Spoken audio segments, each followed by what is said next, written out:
Hello, friends! We return once again to the laboratory.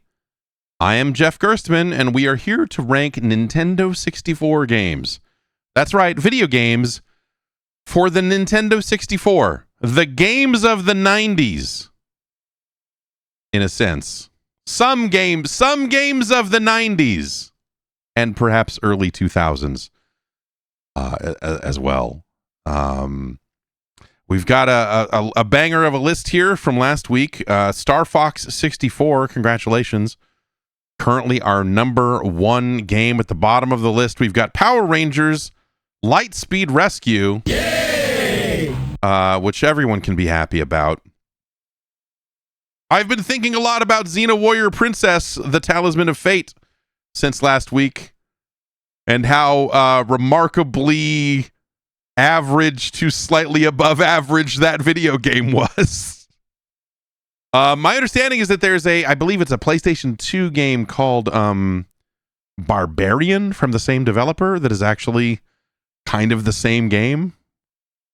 I believe someone in the comments mentioned that, and so that's very exciting.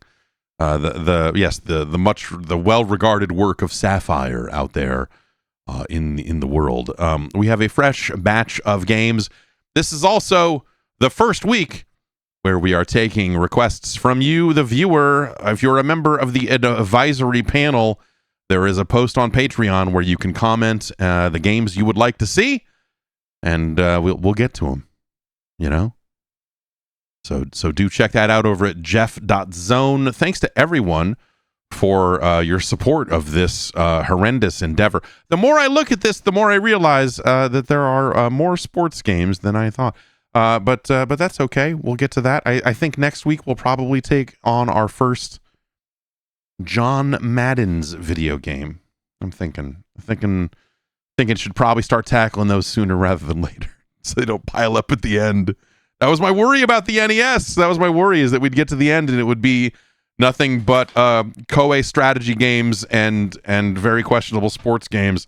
Managed to avoid that to a certain extent, though there was a little bit of Koei there near the end. But yeah, we will have to try to meter that out a little bit this time. There's a lot of basketball as well. Electronic Arts definitely got its sports on in this generation. But enough about that. Our first game this week is a licensed game based on a film. I can't hit that button because it's not the right scene. I got to hit this button over here. Hello. It's time for Toy Story 2. Buzz Lightyear to the rescue.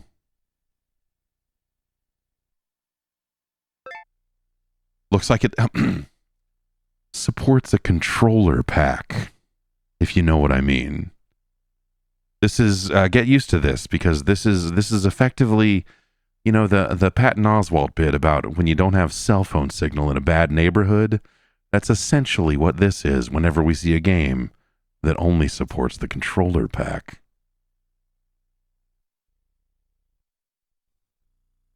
I don't think I've ever seen Toy Story 2, the film. Oh, good. They have the beginner version, Toy Story 2 Elements. It's nice to be able to get some of the tools at a discounted rate.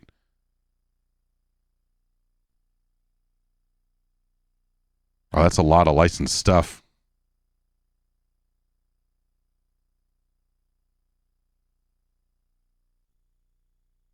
Warning. I like that this is billed as a warning. Hey, warning. This game supports the controller pack and rumble pack.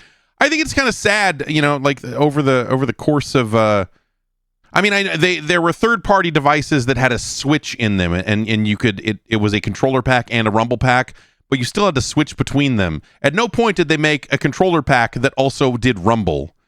And at no point would the system ever support that. It's a shame that they came up with these ideas late, because they could have solved all these problems in one device. Your friends at Traveler's Tales, the Lego people. All these Toy Story games are coming back, I guess, huh? With that package. There was one that people were excited about that seemed weird to me. I want to say it was Toy Story 3 for like the PS3 or something. But there was one particular Toy Story game that people were like, no, this game's actually really good. And I was like, okay, all right. Okay. What do we got here? Okay, we got some static images. Okay, all right. We're in demo mode. Okay.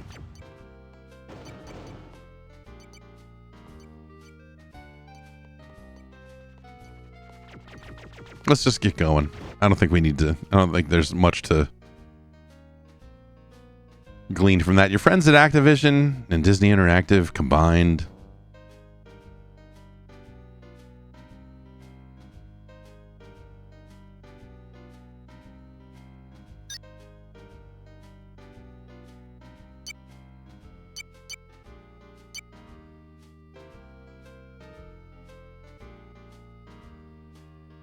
Okay. It's a grim looking Etch-a-Sketch.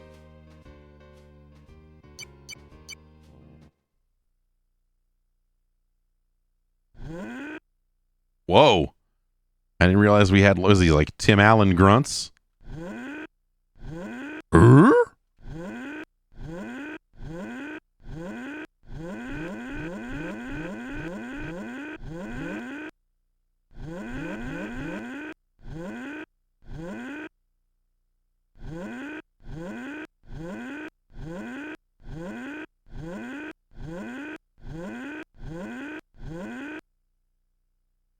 This game seems a little quiet. I've not adjusted the audio down since last week, but this game does seem like it's just a little low. So I'm gonna crank it up a little bit for you.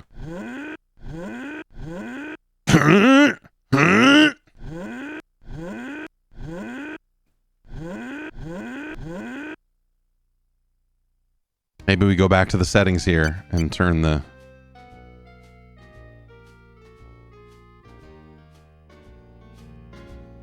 Crank it. We'll go back to this menu to test.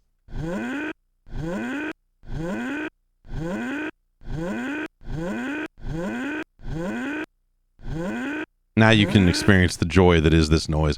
I guess I said Tim Allen, but does this game even have Tim Allen in it? Or is it just a Tim Allen sound-alike? I feel like we were not in the era of getting actors to do this stuff. Oh, that's a weird... The idea of having these like vaguely Etch-a-Sketch style polygons looks really... You know what? They went for it. You know, like they tried to do something here. I don't think it really works.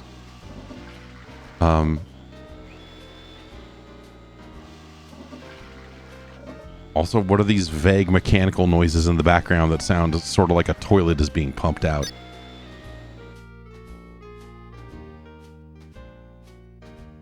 See, I mean, you know, whatever. You know, we'll give you a few more weeks of talking about it, and it'll just become passé. But this is dumb. Okay, now pull your thing out and put your other thing in, so that you can do the Rumble Pack stuff, and then do... It's so stupid. It's such a clumsy solution. Summer is here, and Andy's off to cowboy camp. Red alert! Buzz and the gang look on as Woody tries to save another toy from being sold. Yeah, like let's be hoarders. Thanks, Woody. But Woody is spotted by Al, a toy collector. Al steals Woody. Or was he sold to him legally? I guess I didn't see the movie. And even Buzz Lightyear is helpless to save his buddy. All right, well, the game over, I guess. He's helpless, so that's... Okay, so we got a first-person toggle. Oh, God.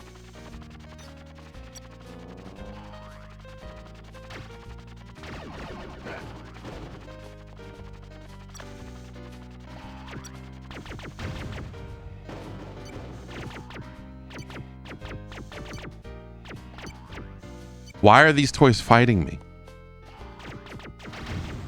Okay, so it kind of auto aims. You don't necessarily have to zoom into first person at all times. D-pad do anything here? No. Looks like the whole left side of the controller is... Lightyear.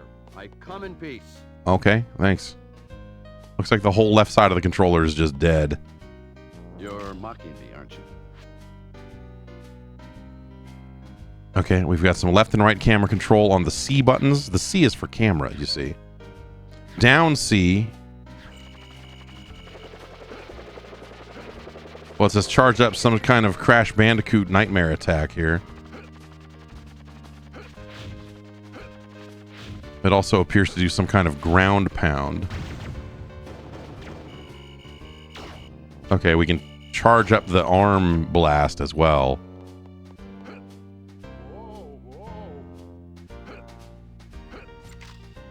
Okay, I can double jump. I was like, how do I pull out the wings on this? There's got to be something. It's not a double jump, though. What is this? Oh, yeah, I guess it is just a pure double jump. There's no boost from the wings, though. Is there a glide? Not really.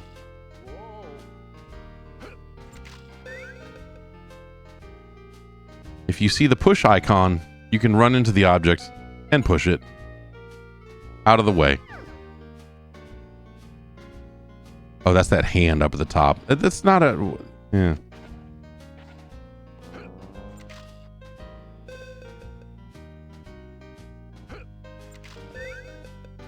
If you press the A button once and then press it again, you can do an extended jump.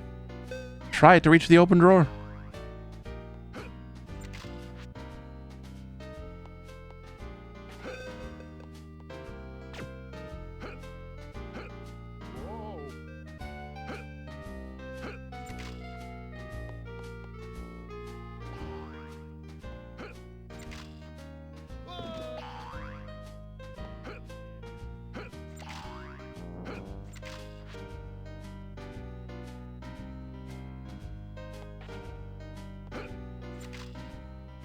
I say there's coins in here. There's clearly a way to get in there.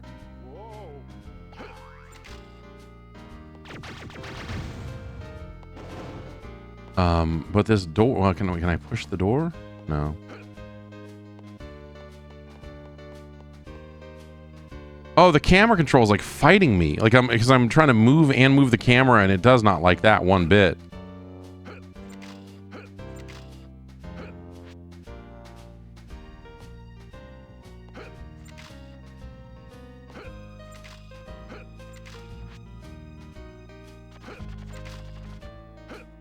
Okay, clearly I can get up there as well. Can I shim? Okay, there we go.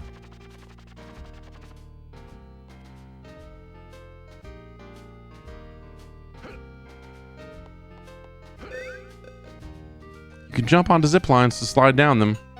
Press the A button to let go of the line. Okay, that's how we get over there. Oh, this is a great camera angle here. Wait, why did I end up over there? Oh, whatever.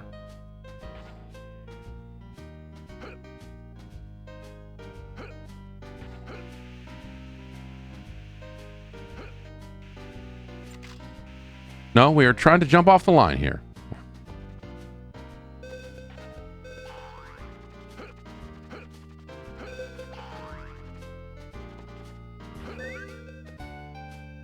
Target your laser by using your visor view. Press the R button to activate the view. Then press the Z button to swap between visible targets. And press the B button to use your laser. Use it to shoot the catches holding up the side of the crib.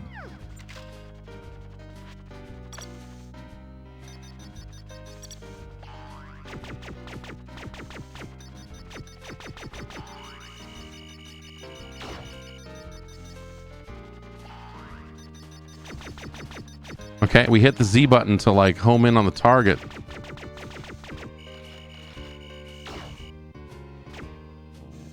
I can't even... What am I fucking shooting at? What is this blur of mess over here? Did I shoot the catch?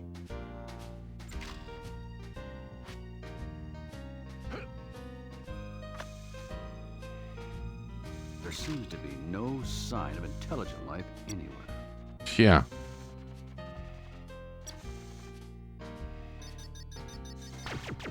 there.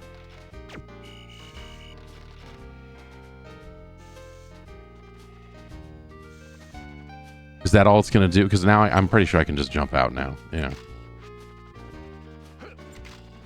All right, let's try room 2. I like that these fuckers keep respawning.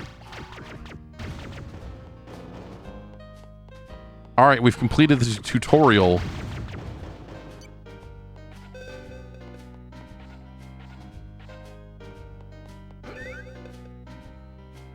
You can grab onto poles. When you are holding on, you can push control stick up or down to move up or down the pole. You can push control stick left or right to turn on the pole. Press the A button to let go of the pole. Buzz loves to turn on the pole.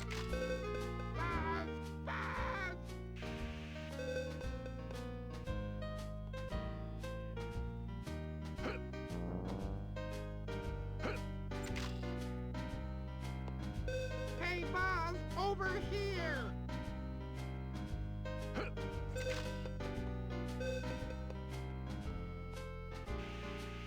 Well, let's see what this guy has to say first. Hey, Buzz, need a hint? Bo Peep has lost her sheep. She is on the table in the kitchen. RC car is waiting to race you around the garage. He is through the hole in the door downstairs. You can move the boxes on the shelf in the basement to get to the token on the shelf. It is easier with the cosmic shield. Mr. Potato Head will let you use it if you find his ear for him. These are all the fucking most insane sentences ever committed to anything. The Tin Man boss is in the attic above us. You can reach the attic by climbing the plant and then the rope. That's what I was gonna do. But now you're telling me that there was a boss up here. Well, whatever. Fuck it. Let's go. No. Jump the fucking right way, man. These pole mechanics are not great.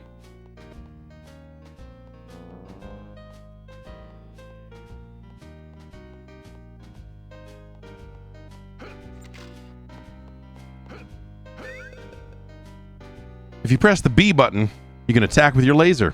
If you press the C down button, you can attack with your spin attack. If you hold down the B button or C down,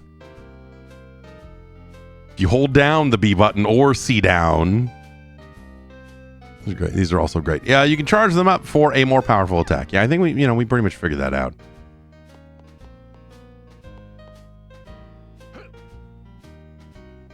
Does it only push along the line? Yeah, that would make sense. And that would make video game sense. That doesn't make any rational sense, but sure.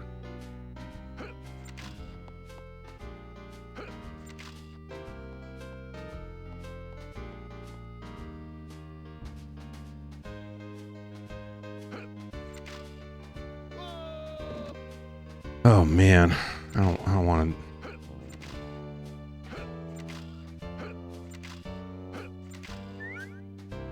Ha ha ha ha! Defeat the Tin Robot to get a token. Wait.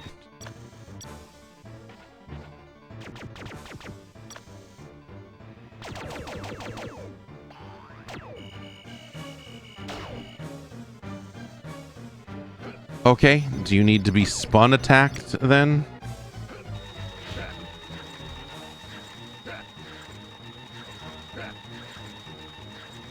Looking like no. Okay, there we go. So I just got to run around until you run out of...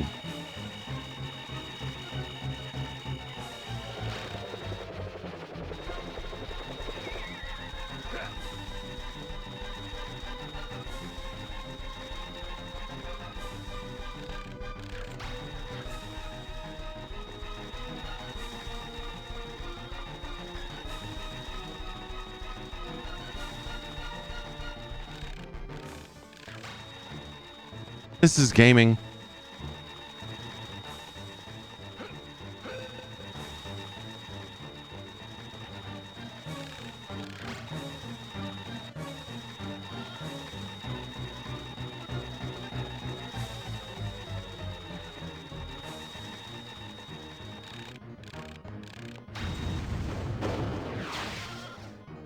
Yeah, that's right.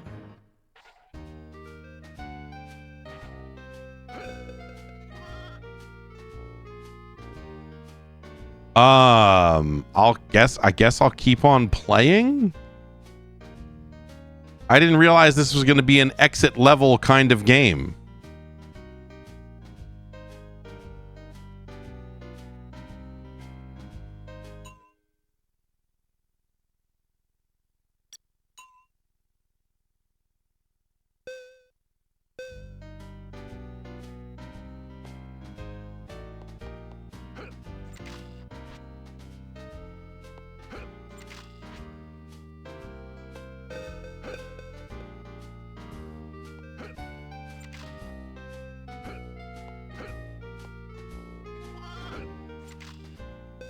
You know, the problem with there's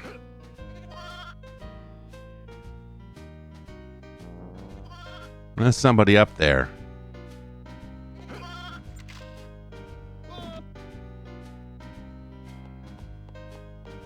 "3D platformers, man, like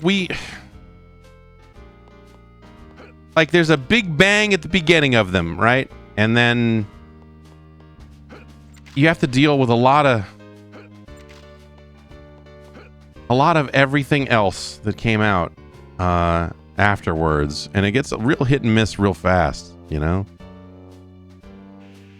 Do I think I can make it over there? Where can I land here? Like, there's this sideways pipe sticking out, but I don't think I can grab that.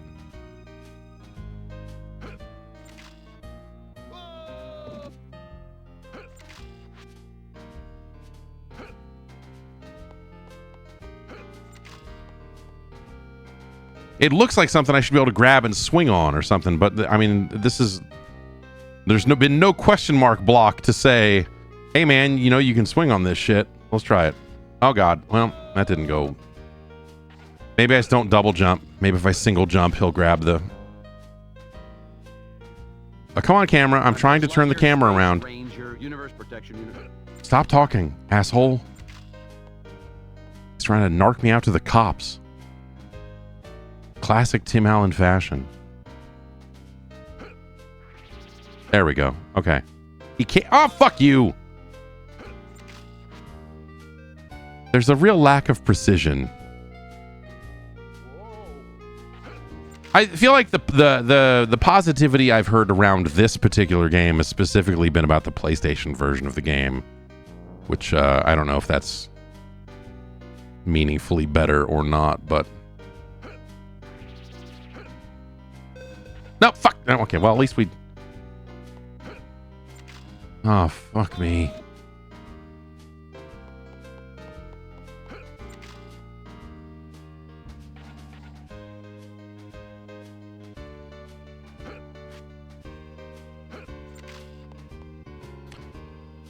Someone says the PlayStation version is not as muddy. Buzz Lightyear to Star Command. Come in, Star Command. Pat Carry the Two Bear says the frame rate dips so much in the PS1 version. Yeah. I believe it. I mean, it's not like licensed games were like great on the PlayStation. You know, it's not a uniquely N64 problem. Come on, y'all. There's just like a right amount. This to me feels like a camera issue more than anything. Like, just the lineup on this is not awesome. Oh! And then you do land it, and you're still holding in the direction, and he just scoots right off the edge. This is going good.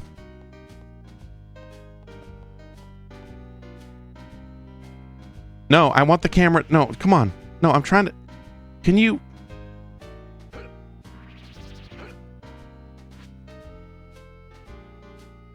Aha!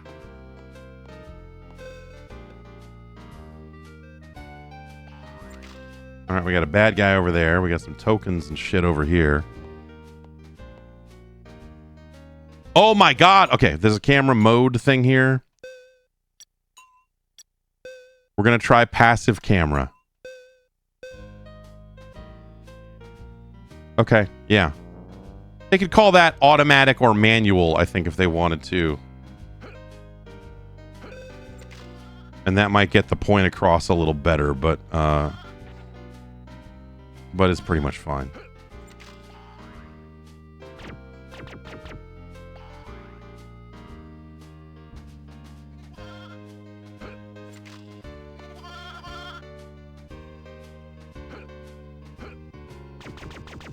All right, well, I collected whatever the fuck, like a sheep. I gotta... You're mocking me, aren't you?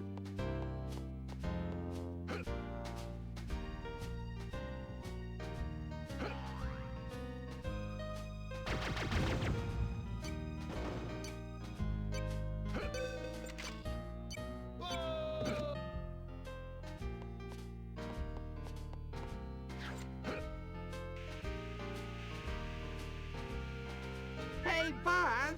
Need a hint? Ham is sitting on the sofa in the living room.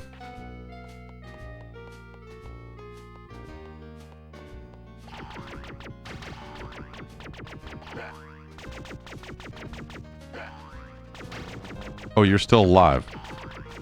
This auto aim on the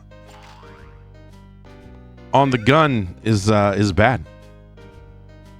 Active camera will always try and turn to view Buzz from behind. Passive camera will not turn.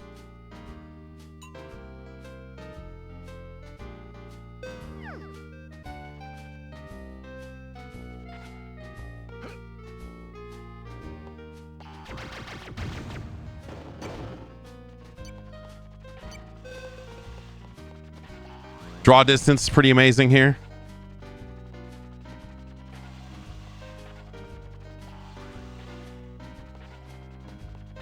Pretty fucking incredible. Oh boy.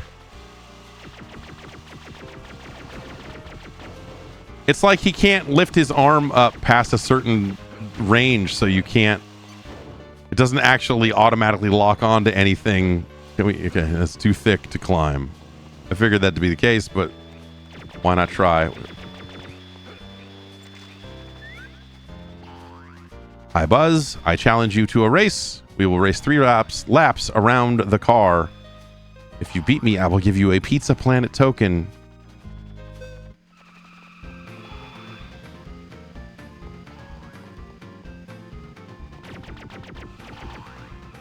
That's right. Fuck you.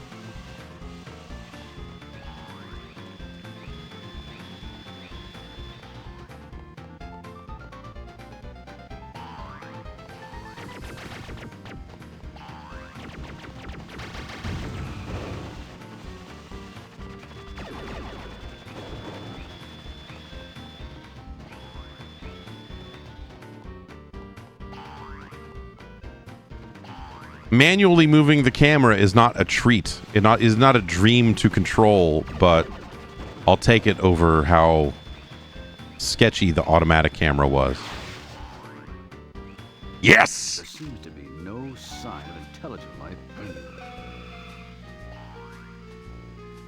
anywhere. What does exit level do? Infinity and beyond. Is there an overworld? What? Okay.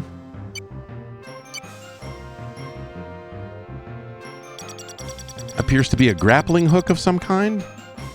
Maybe. Okay, so there appear to be 5 tokens per level. 1 from the pig, 1 from sheep stuff, 1 from me killing that robot, 1 for a time trial, which we got, and then 1 that's a mystery.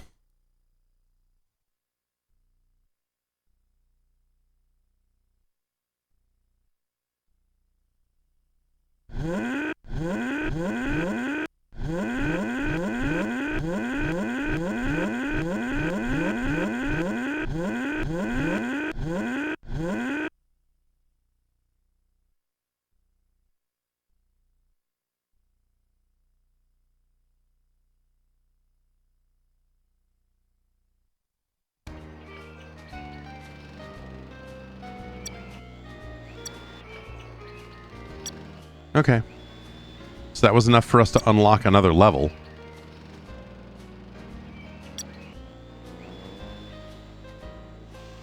I guess let's go to the neighborhood.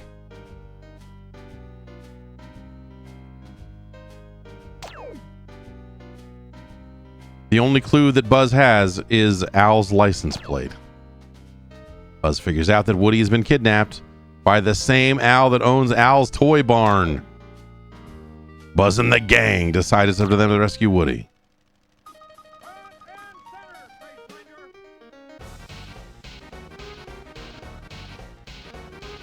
This is good. This is good what's happening here. It disappears into a fucking pocket universe. Ranger, universe protection unit.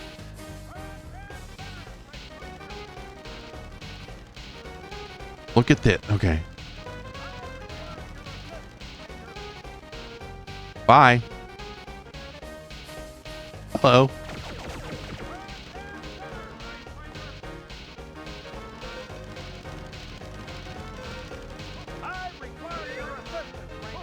The soldier will surrender if you quickly stomp on the molehills that he is near. Wait, how did I do that? All right, yeah.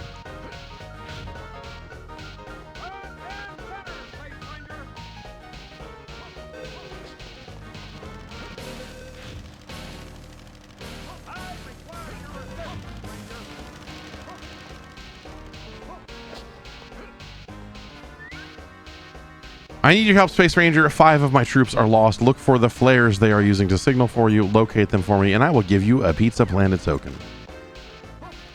So this is like vaguely, you know, I mean, again, talking about the long shadow, the long dark period of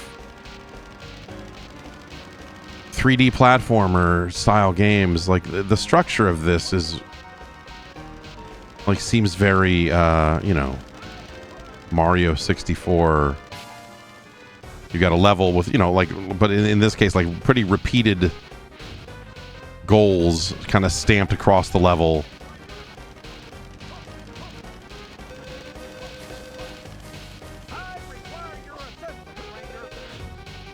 Did that get him?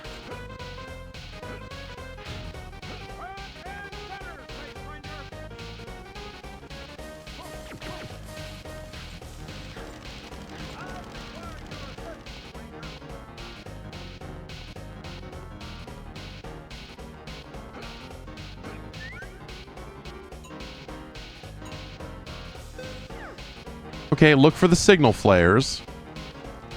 Meanwhile, the draw distance is such that you can never truly believe if the signal flares are there or not, because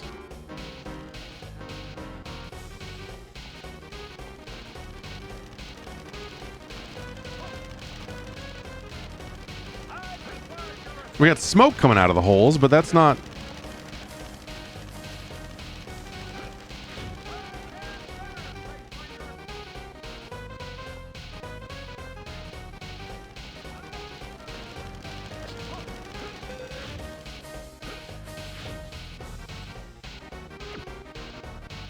That's what it said to do. It said to stomp the holes, right?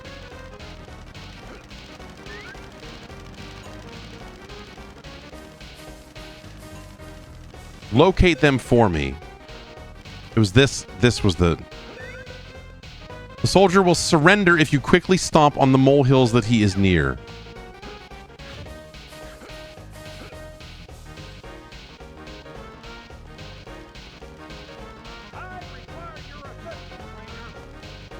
What the fuck is this, man?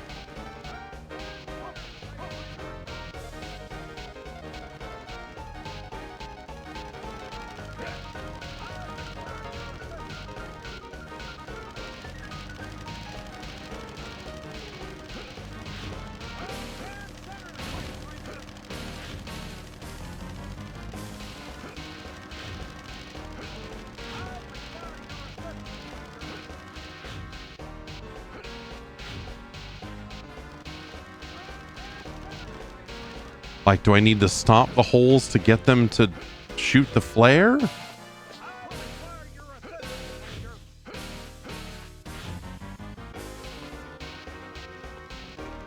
Is that so? Did I get him and now that's why that's a smoking hole in the ground? Yes, sir. Okay, we got one.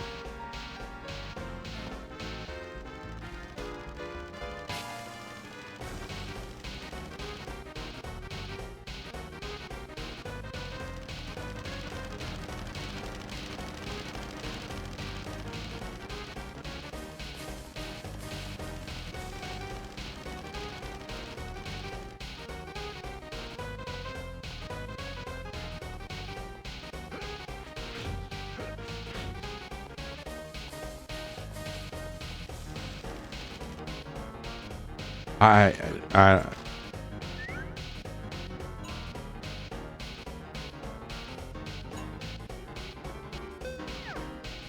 Are they, maybe they're spread throughout the level. Maybe not all 5 of them are here. Maybe I got one here and then the rest are elsewhere and I just need to look out across the level for flares.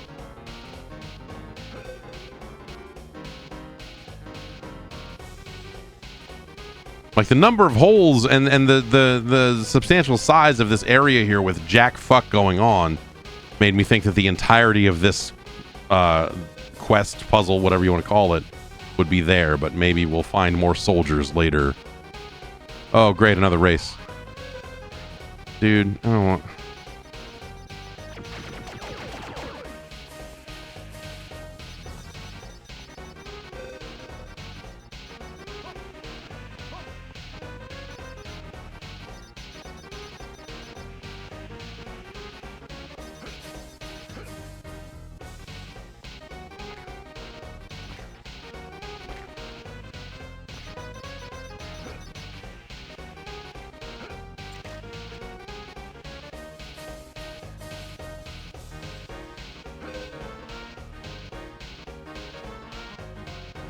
Great.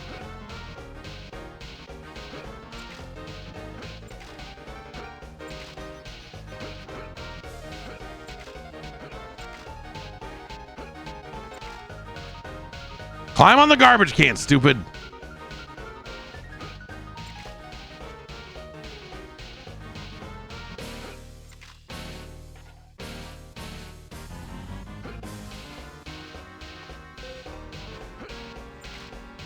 I was going to wait to jump in there because I thought there might be something cool in there, but then I realized there's nothing cool in this game.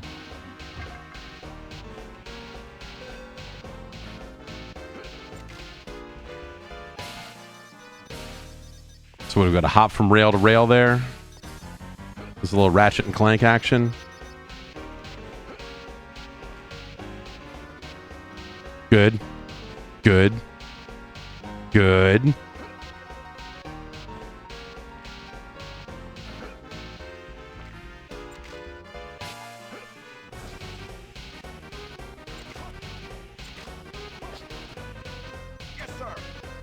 It's just one of these fucking guys. Okay, at least that verifies our theory that that those guys will not be all in that one area. All right, we've made the car hop.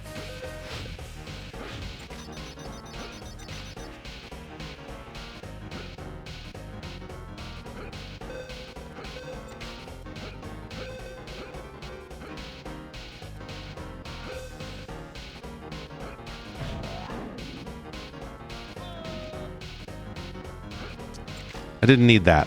I figured it out myself. Did not need your crafty trunk spring action there.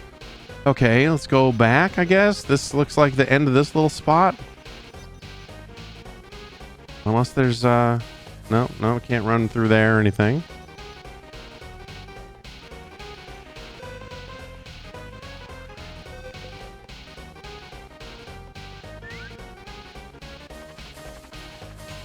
Around the garden.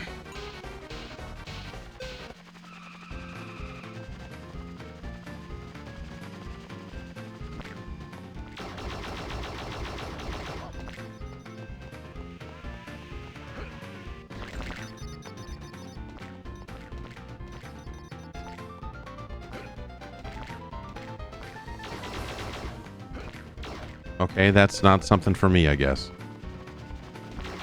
I think we might lose this one.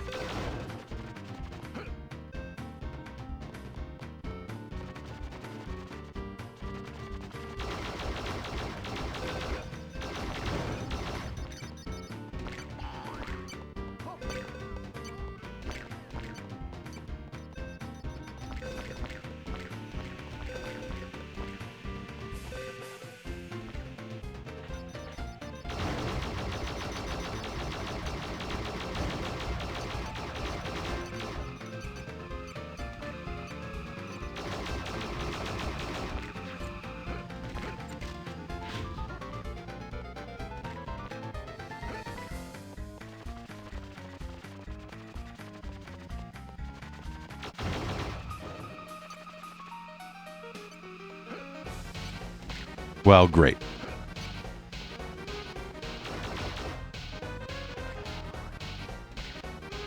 Power pack. Okay, those would appear to just be obstacles and not something I can open up and collect. This is pretty grim, man. I don't know. It just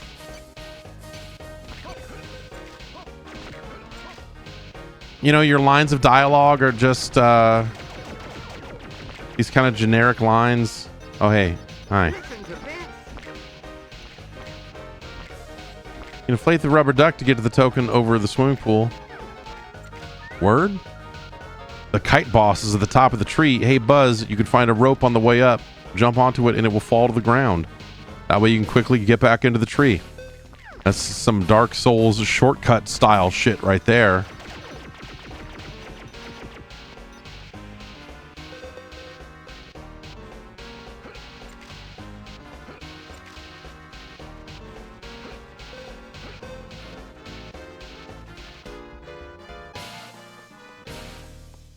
I already forgot what the hint for the pool was. Oh. I was like, can we swim? What's the deal here?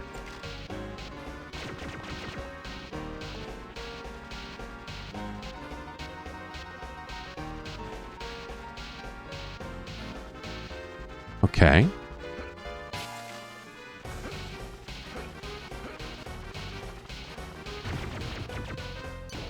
Ah.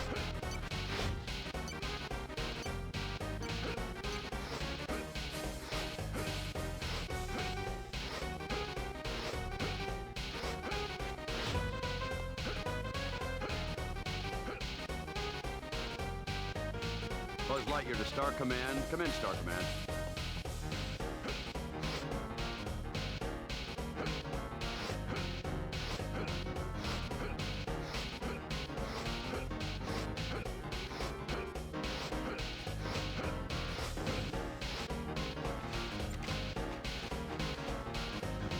Well, great. You're mocking me, aren't you?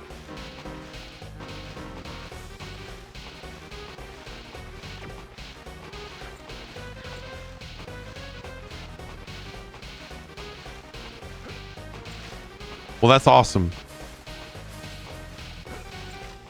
I assume that there's something that you do with that. There has to be, right? This is a video game.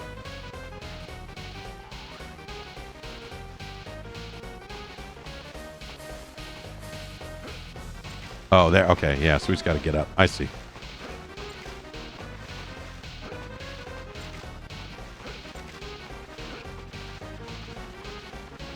Like the enemies feel like very carelessly, just like they're just kind of over there doing their own thing.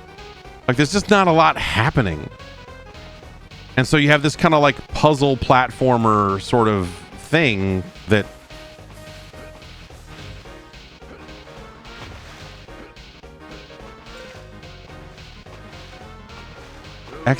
exit level, man. Exit fucking level.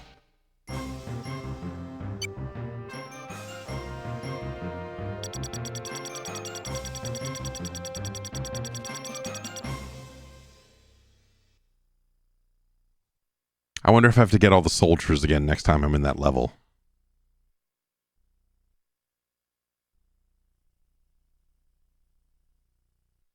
Lives. I have a number of lives in this game.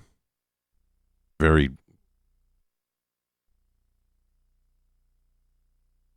of its era, I suppose. Bombs away.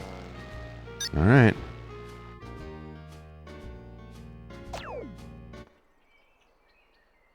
Great.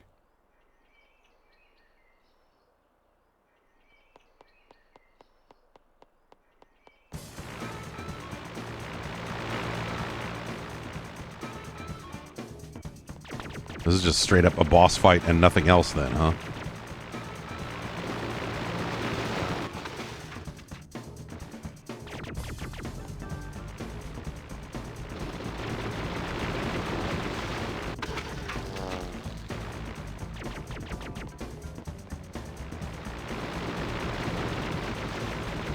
Obviously, you know, this is kind of meant to be a kid's game, you know? It's the Toy Story game. But at the same time,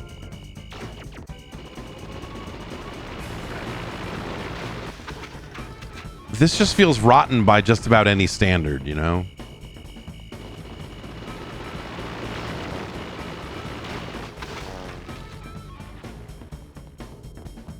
Like, structurally, execution-wise,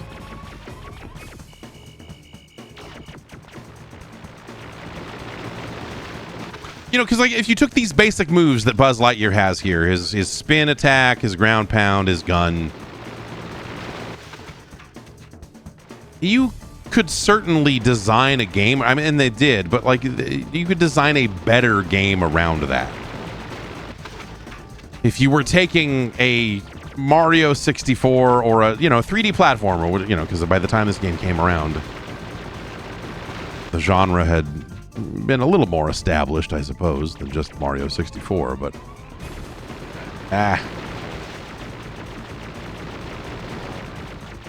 like with more exciting levels and better performance, you could have a totally fine game with these exact mechanics.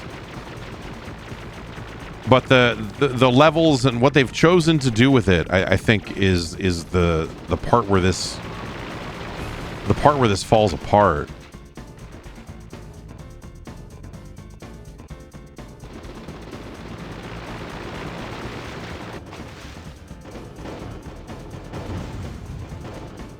To infinity and beyond. Boss defeated.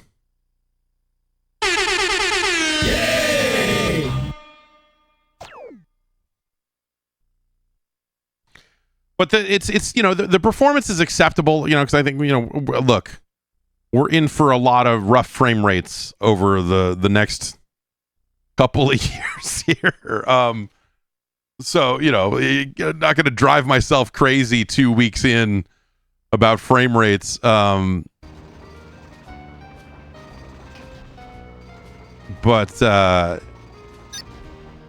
it's the design of these levels and it's the design of these objectives. I mean, the idea that this stuff is just rubber stamped across level to level as well is sort of unfortunate. Though I guess whatever, the duck thing's unique. I mean, there's like unique little bits in each level. Meanwhile, Woody is trapped inside Al's penthouse apartment. He is greeted by 3 other Western toys: Jessie, a rootin' tootin' cowgirl; Bullseye, Woody's faithful horse; and a wise old prospector still in his box. Stinky Pete. Look at these. Look at this little texture wobble here. Can I get a texture wobble? And a Flargenstau.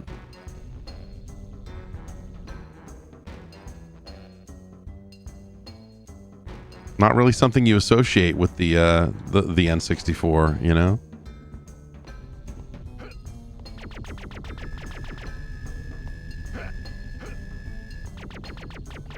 And like this sucks, man. Like the aiming thing is, you know, like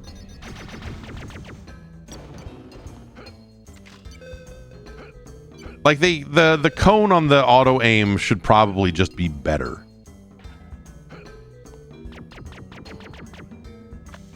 You could argue that there's something like, oh, it's cool that you can go first person and it's like you're Buzz Lightyear. Like maybe that was a selling point or whatever when they were making it. They thought that would be like a well-received thing, but instead it just feels like it's like, here's a different, better auto aim. Auto aim not working out for you? Try this. Zoom in and then hit this button and it will lock onto the target with auto aim. You're like, oh, okay.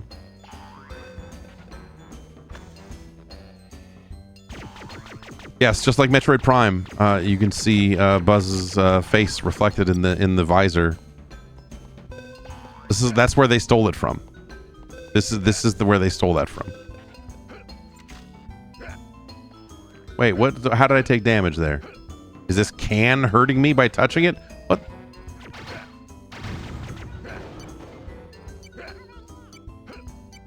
No, seriously. What? Am I on fire? What?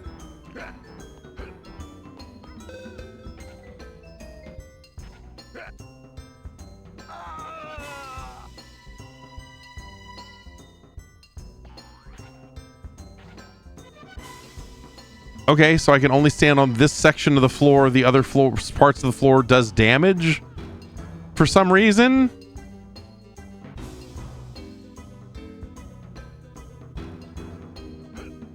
That color bad, this color fine.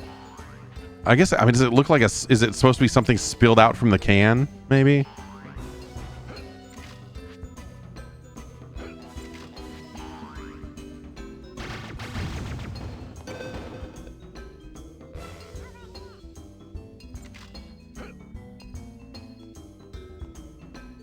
Can't even do like a cool handstand on the top of this pole. Oh, you piece of shit!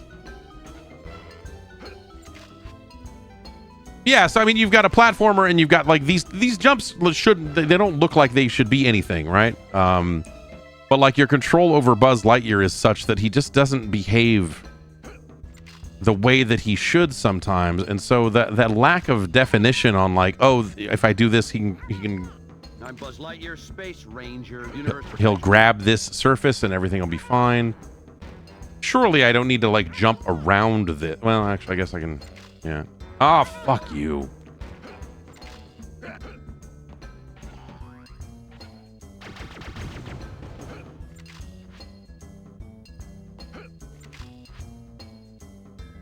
Yeah, this whole thing's pretty rough. I mean, you could see a world where this game could actually be really great.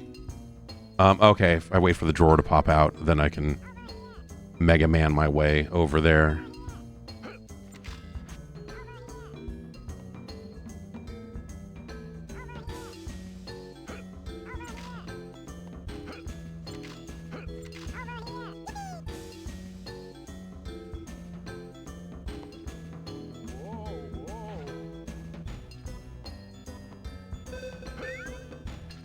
If you can mix the paint to match the colors on the wall, you will get a Pizza Planet token.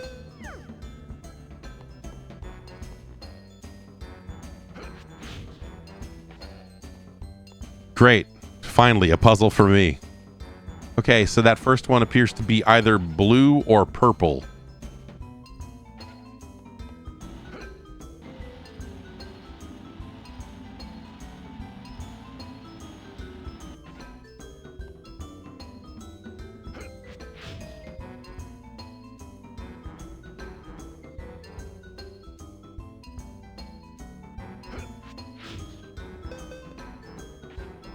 Okay, was that one of them? It dinged, so is that, did I get the first one?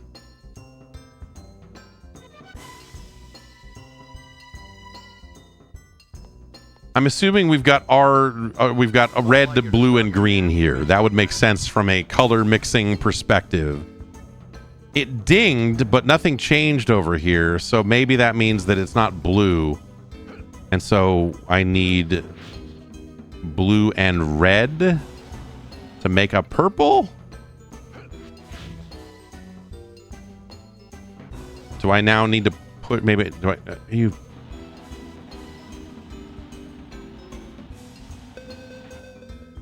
Okay, a light went on, we're good. What is that? These colors look like mud to me. Also, these two colors look like the same color, but the middle one is slightly darker than the one on the right. If you asked me to tell you what are these colors, I would say maybe the middle is orange and maybe the one on the right is green.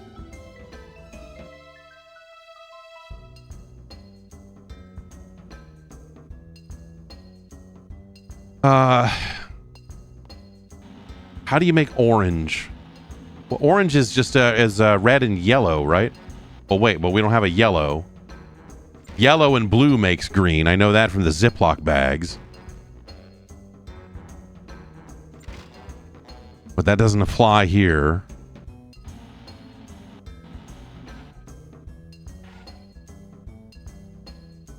The third one is yellow?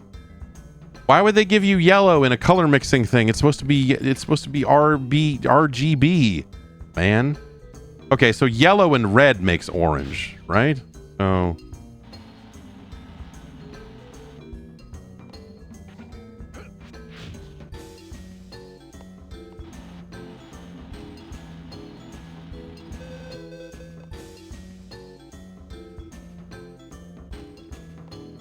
Okay, and then if the third one was, if that one's green, then we know from the Ziploc bags that yellow and blue makes green. And also, it's the only combination we haven't done yet.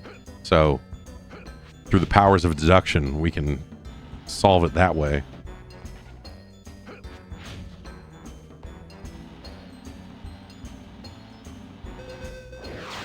When you can't see colors, you hang on to any little bit of color information you can glean from the universe.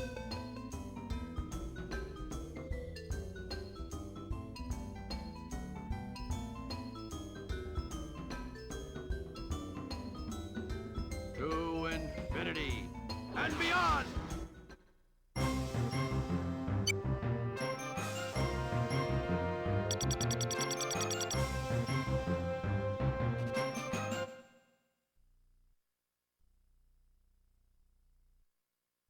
How many levels could there be? I mean, if you only have to get one, like there's...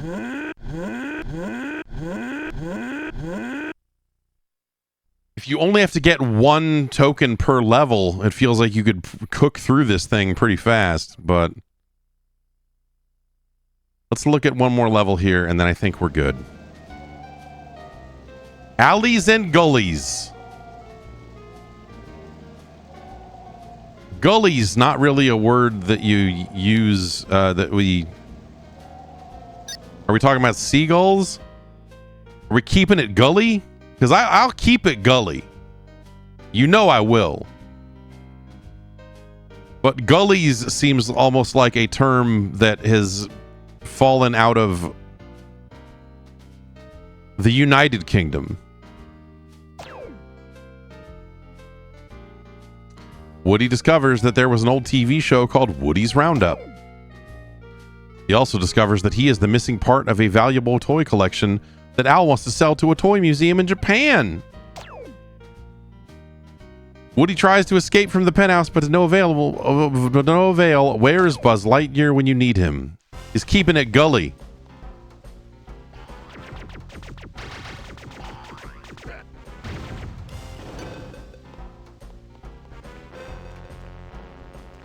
Brrr.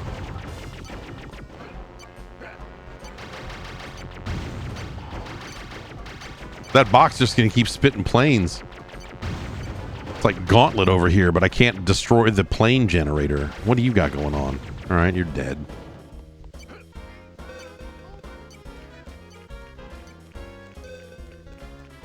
Listen to this. There's a token on the table in the marketplace. You need to float over to it on a balloon. The clown top boss is on the roof of the apartment building. You need a grappling hook to climb up. Help Mr. Potato Head on another level to open the grappling hook. It's like fucking Rygar over here. This dinosaur is just in a cave on his knees saying you need the grappling weapon in order to proceed.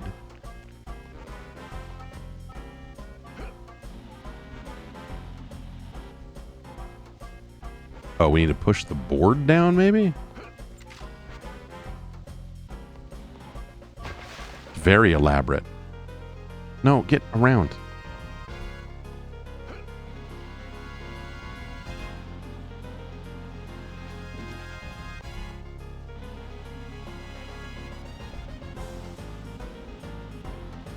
I mean, we got to put lines on the ground.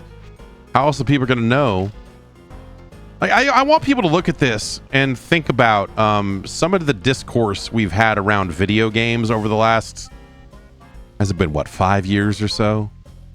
When you get when you get all fucking pissed off about, like, and I don't mean you, the fine people in chat, because you're fucking smarter than this.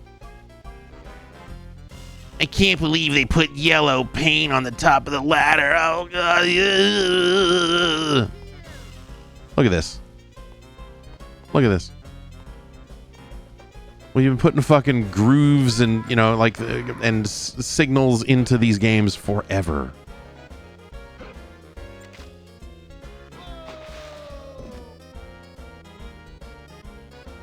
Cool. Now we're deep, deep, deep underwater.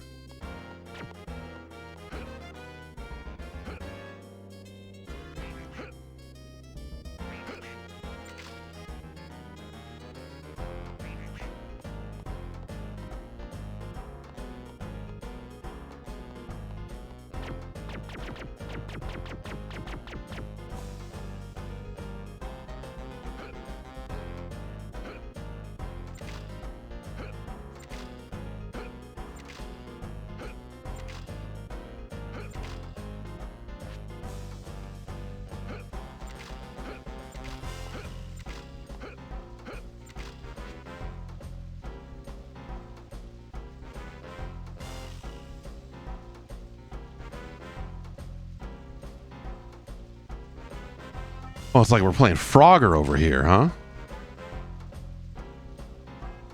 You're mocking me, aren't you?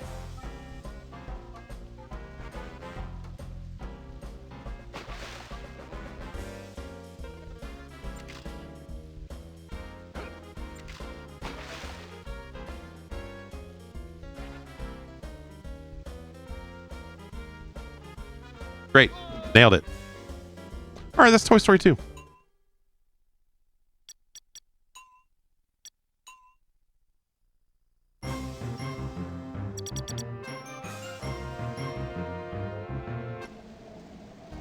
So I do like the idea that there is a little bit of, they're giving you, and this is a very natural thing, but they're giving you reasons to have to go back into these other levels because you need the grappling hook, because you need this, because you need that. They're not just like for a kid's game. It would be very easy for them to just kind of let you blaze through it.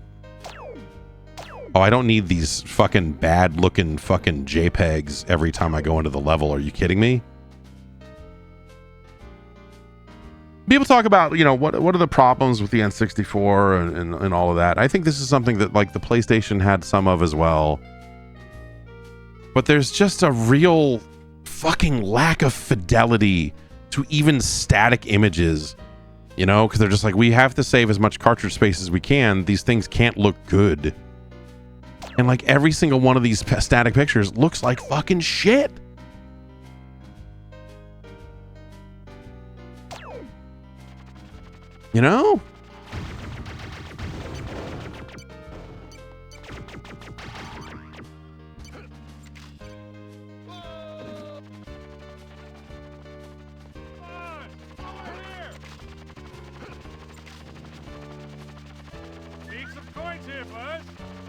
If you can bring me 50 coins, I will give you a Pizza Planet token. Oh, okay. So there's probably a coin.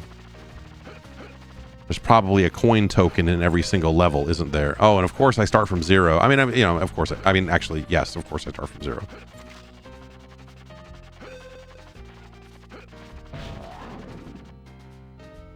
Now we're over here. This is fun. It's like Level Lord made this whole game.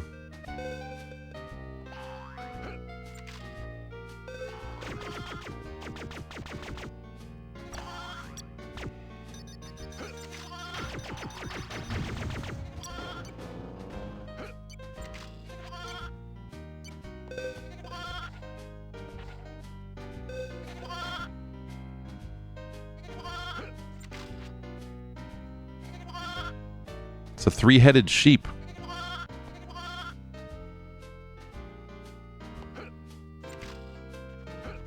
If he had some kind of, and maybe you unlock it, right? But if he had just some kind of glide, if it was just a little more Mario's cape, a little more, like glide from place to place, like that would at least be like satisfying to do movement-wise, but like it's as a base set of moves.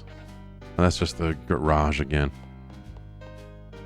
I guess our sheep reset between attempts as well, so we would have to go back in. I mean, that's hey, you're getting all your fucking red coins in a Mario level. You don't get to keep them from one attempt to the next. That's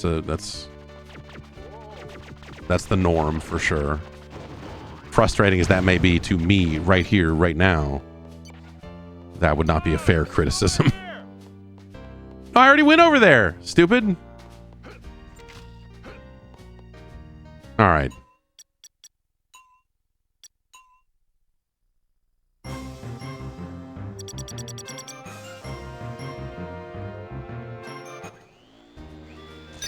I think there's also an issue in this game with the audio, where it like the characters are kind of calling to you, and they're meant to kind of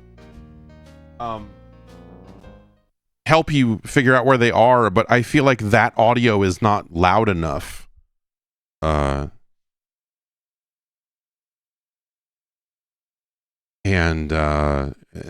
so like you hear this like faint, yammering in the background, and that's not great either. See, now it's too cold in here.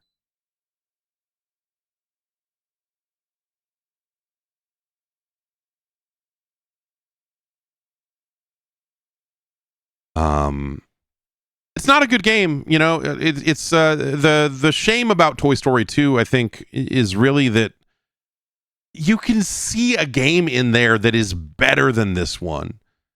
Again, if the levels are just a little bit tighter, if the auto aim on your gun was either a little bit better or all the way worse to make combat more of a thing, you know, like a thing. But that's clearly not what not what we're looking for here, especially because you're kind of making a kid's game. So I would say better auto aim, more effective auto aim. Let me just mash this out when it comes to fighting these enemies, because like that stuff is like the combat in this game is pretty miserable. You know, it's just it's very brain dead. The control of like getting into first person and then locking onto a target and then hammering the button again is not that different from just like, let me auto aim and just mash the button. You know, it feels like something they did because they're just like, oh, it'd be cool if you could be inside the visor. Like it almost seems like a mandate or something where they're like, no, you need to have a cool first person thing if you're going to play as Buzz Lightyear or whatever. But I don't know. The jumping doesn't feel very good. The jumps they want you to make oftentimes feel like they are just at the limit of what you can do. And the frame rate is such that you don't really see... It's hard sometimes to really judge the range of your jump and how far you can really go and how close you need to get for him to grab a ledge. Like those little bits and pieces feel very indistinct. And some of that is because just the fidelity of the game, and it is just kind of a pixely sort of mess in spots. And some of it is the performance, some of it's frame rate related. But those are things that if this game were just like slightly clearer and ran at 60 or even just a solid 30, whatever, I think that the movement would just feel a lot better overall.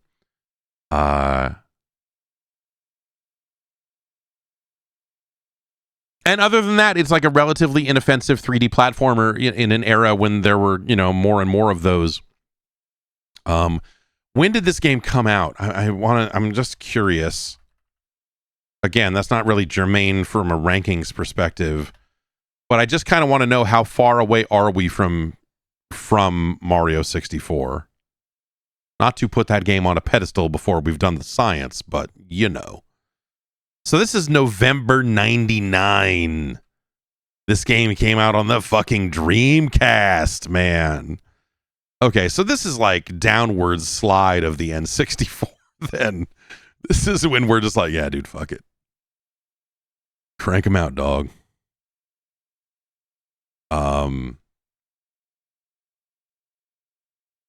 So, you know, by 99, we've seen a lot of other 3D platformers that have done really great things building on top of the Mario 64 formula. You know what I'm saying?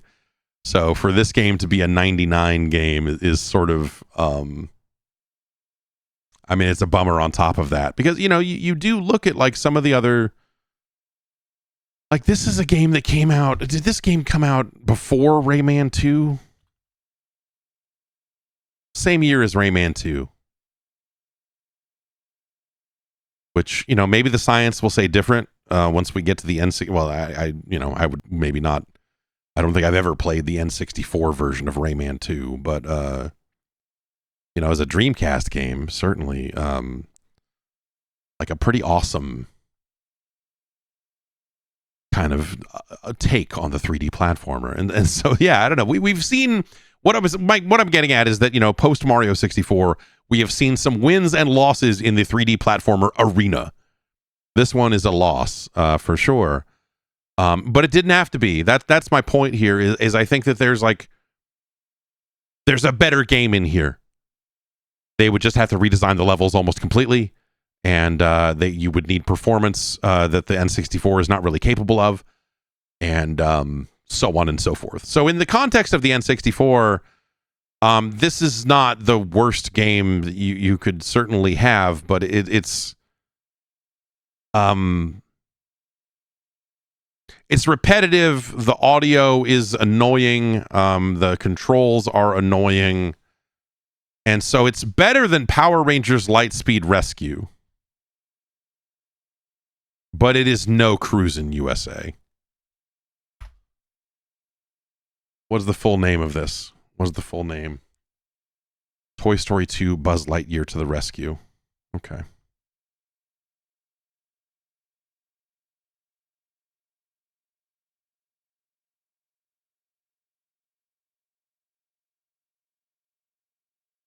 And, hey, good on Traveler's Tales for, digging their way out of this into a much more, a much better and certainly more respected and better executed take on the kids game these days,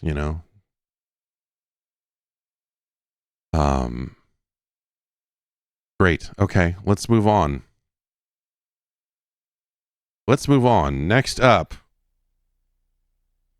This was an era, and we saw it a fair amount on the Dreamcast as well as, PlayStation and N64, but this was certainly an era where we, like the licenses of classic arcade games started to be revitalized or reactivated or something, and whatever the circumstances were, we ended up with Asteroids Hyper 64, an update of the classic Atari classic, Asteroids. It has controller pack support.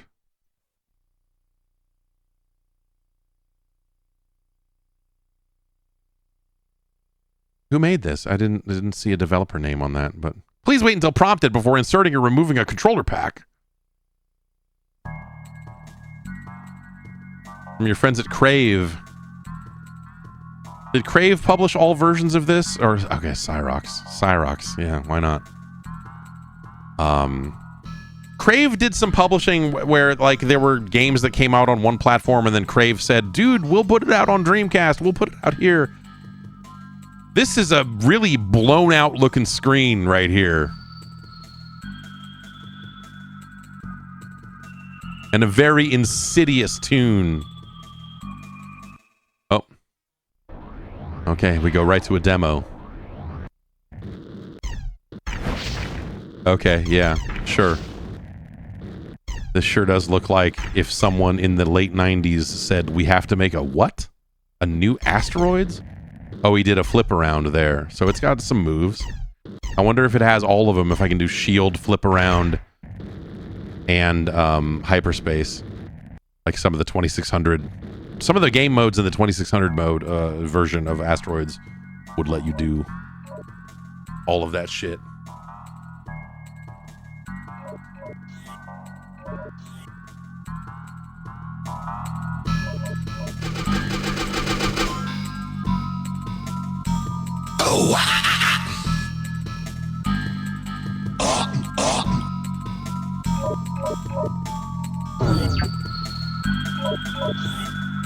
No Asteroids files on controller pack. Yes, create a game note for me. Wait.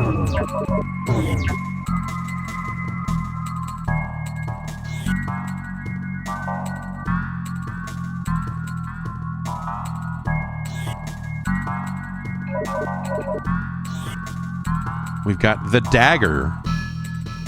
Low firepower, but middling everything else. We've got the rapier. More rotation and thrust, but less shield. A little bit more firepower. The longsword is all shield. At the cost of rotation and thrust, but it still has more firepower than the dagger. And we got Excalibur, which is pretty much in the middle. Excalibur is just the dagger, but with more firepower. Like, all the other stats are the same. What is the balance you're trying to achieve here with these ship types? Because I feel like you blew it right here. I was like, oh, well, dagger's got good rotation and thrust. I mean, so the low firepower, it makes up for it. Like, oh, wait, no. Here's one of these that also mitigates a lot of that, so... Do not use. The spatial distortion has released you in the asteroid belt known as Sigma Delta. Your mission is to clear the belt of all asteroids, making interstellar travel in this part of the galaxy safe. Take extra precautions of the crystal asteroids, as they can regenerate after they have splintered apart. Keep your eyes open. We will try to drop you some new experimental technology. We will pull you back to base through a small wormhole when you have cleared the sector. Happy hunting. The end. The end. All good emails from corporate end with the end.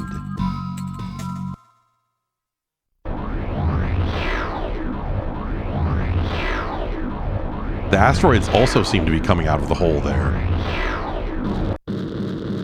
Okay, I was wondering if if there were analog turning controls, or if I should just use the D-pad.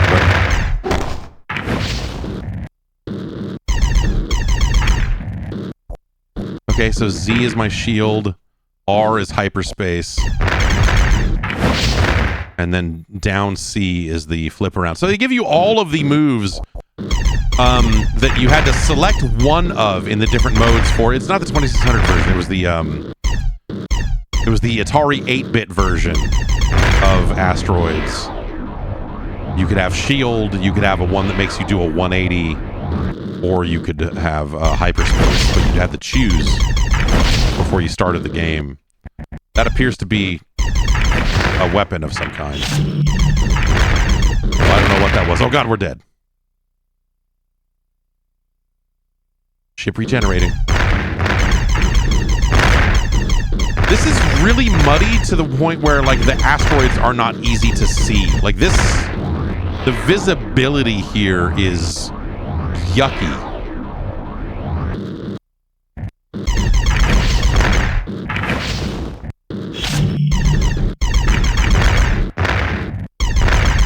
So is this like a special? Yes, it is.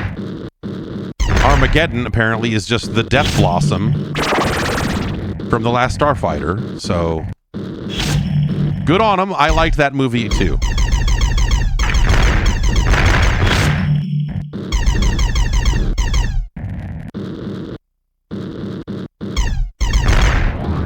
Different sound effects for your side thrusters and your main thruster.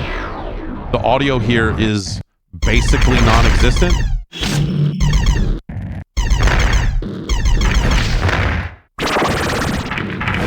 Armageddon sucks. It's a bad weapon. Oh god. Mines, huh?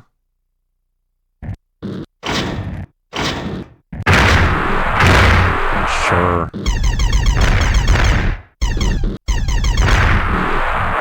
I wonder if I can hit my own mines. No, I cannot. And the mines blow up after a set amount of time, so you can't even, like, leave them there for long periods and hope for the best. You gotta really use them more tactically than that.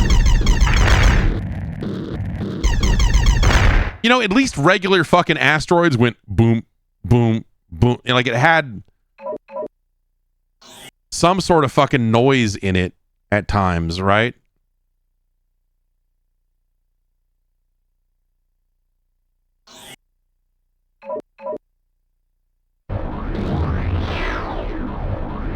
Like, it feels like the original Asteroids just had, like, better audio. And also very situational, you know, like when the flying saucers would come on screen, you would hear them first. Okay, I guess you technically heard that.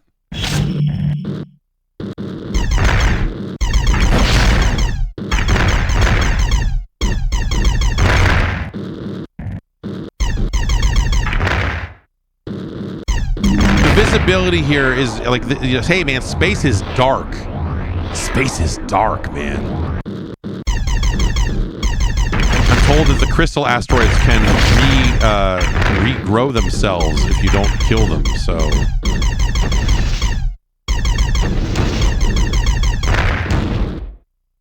Let's let that one hang out for a bit and see if anything happens.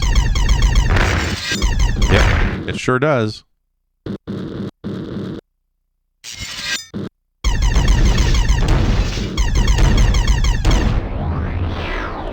There's an arcade game. So, you know, Asteroids came out, and then Asteroids Deluxe came out, and the difference was it had a different type of asteroid that is actually similar to these crystal asteroids, but they were more like little arrows that would home in on you. And original Asteroids had hyperspace. Asteroids Deluxe had the shield. And that's the basic difference between the two. Asteroids Deluxe is probably my preference there between those two. Years later, a game would come out called Blasteroids in arcades that kind of took asteroids into a more level-based structure with like a boss fight and upgrades and simultaneous multiplayer. And it was pretty good. It was no longer a vector game at that point, but Blasteroids was a pretty awesome fucking game. There's a game in the middle there that is a vector game. It's like a later vector game that is like a simultaneous two-player asteroids game. I believe it's called Space Duel. And it was a color vector game, and you could have two ships that were joined together, and so you could kind of whip around. It was like Knuckles Chaotix, basically.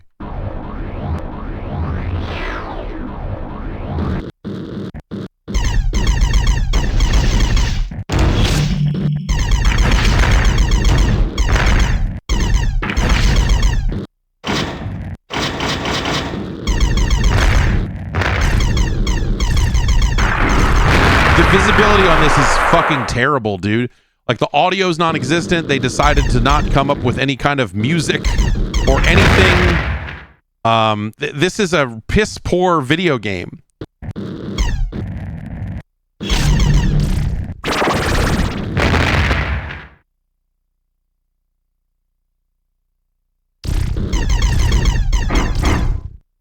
Multiple hits on that. Okay, we need to figure out what the hyperspace button is here a little faster than.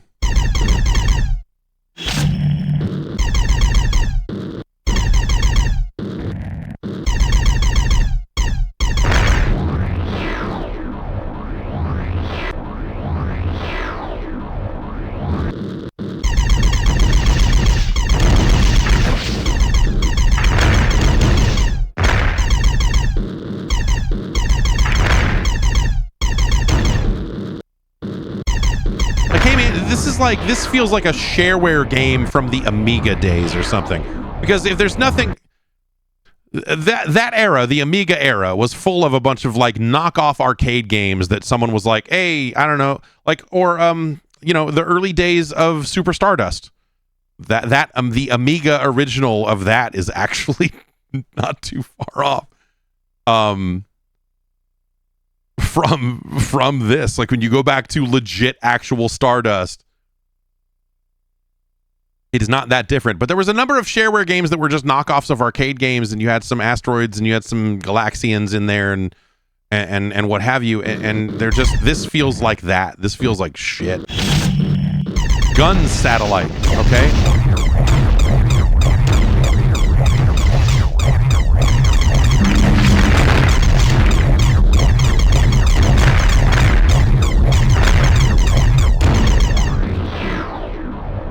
This is ass. Level 10. We get anything special? Level 10. We get any kind of boss fight? Any kind of anything? Is there anything in this game? Is anything gonna happen?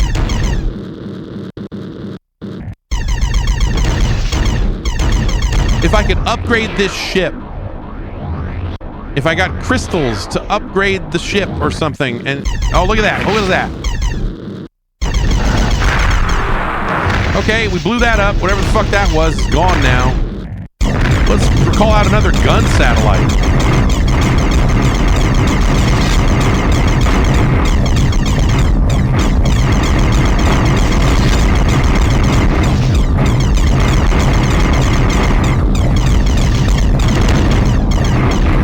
Do I have to get... oh, did it suck me in? Oh, I finished the level. So that thing's just there eternally and I just... don't need to kill it. I just need to stay away from it. Sure.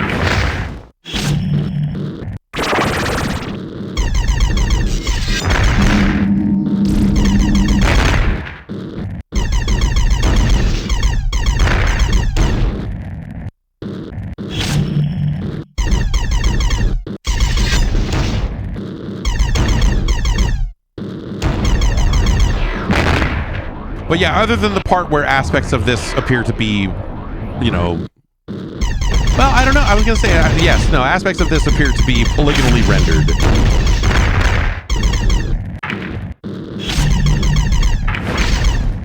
And not just pre-rendered polygons or something. This feels like it could be a shitty Amiga game. I went to hyperspace and couldn't.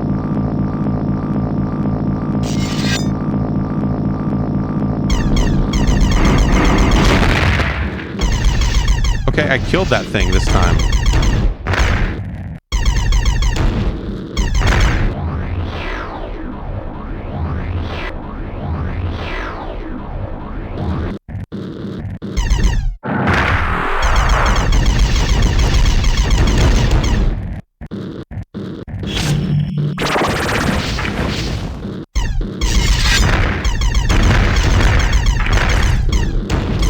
You know, I'm gonna have to try the other modes here at some point, but I kind of want to have one, you know, at least one run at it to see if it fucking changes, man.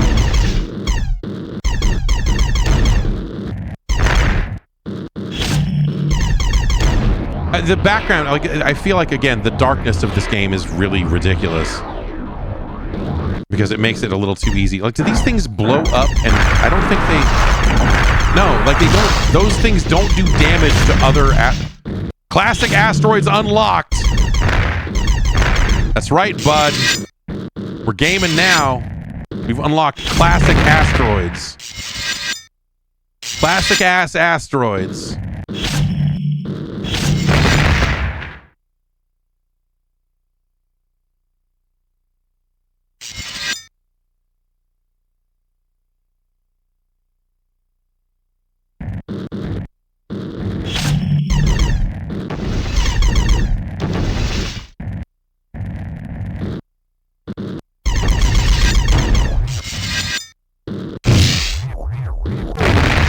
Yeah, okay. I was like, what is that meter on the screen? I was like, it's probably the shield meter. Okay, it is.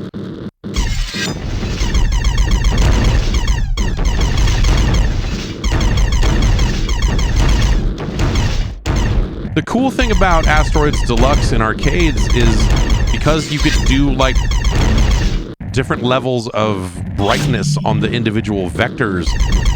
As your shield took more hits, the shield could just become dimmer, and so you naturally knew, like, hey, this is, okay, some kind of big ship. Star Fox is here. The crystalline entity is here. What is this fucking dumb thing? Alright, great. That's fun. Spawn and it just immediately starts fucking shooting.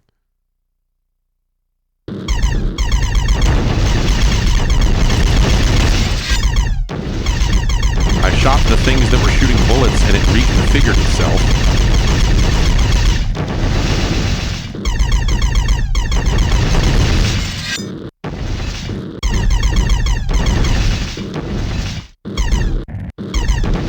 Shooting out a lot of triangles. I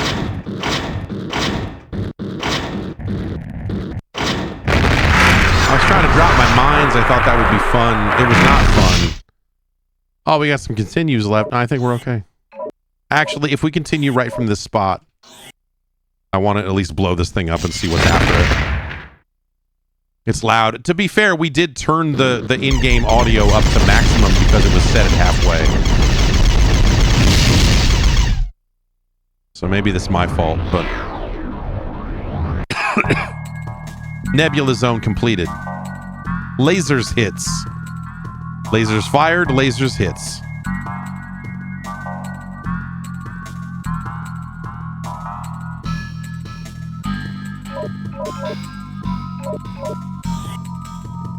Did I pick no? Greetings systems are online. You've been sent to clear this area of spatial debris. There will be some cargo ships rapidly moving through here. Their speed is crucial in order to keep them from being sucked into the black hole. Your job is to rid the area of all debris. I love that they wrote a story for fucking asteroids. There's one type of asteroids these parts will be unable to destroy, the aptly named indestructible asteroid. Stay away from the black holes. Out. The end. I got like that we get an out and a the end at the end of this one.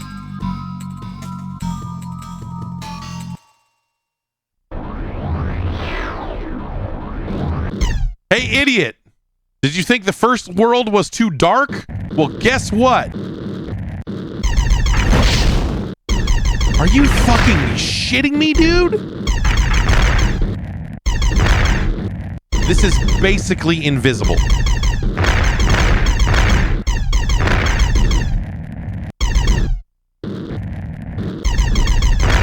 And so we've got a little bit of gravity play here because the black hole in the center of the screen.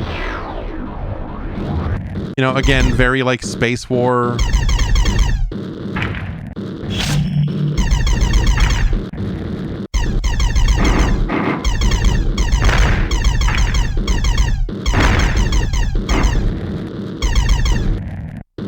How long does it take to be crushed in the center of this black hole? Okay, about that long.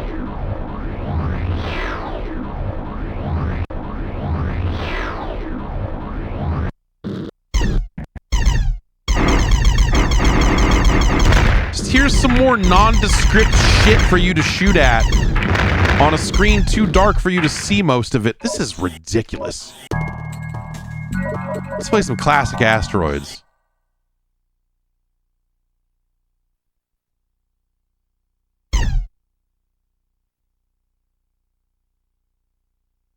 Are you fucking kidding me?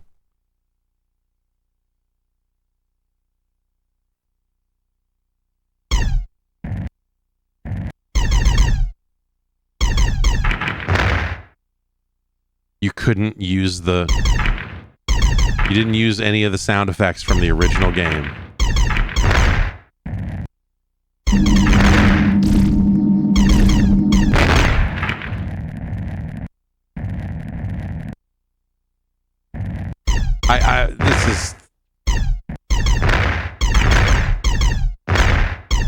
This is a travesty of a fucking video game. Are you kidding me, man?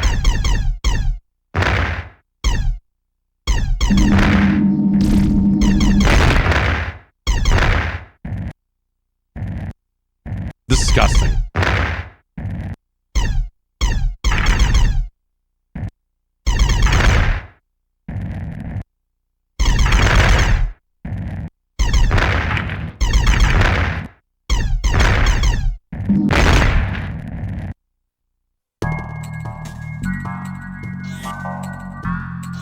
Expert mode and hardcore mode. Let's try hardcore.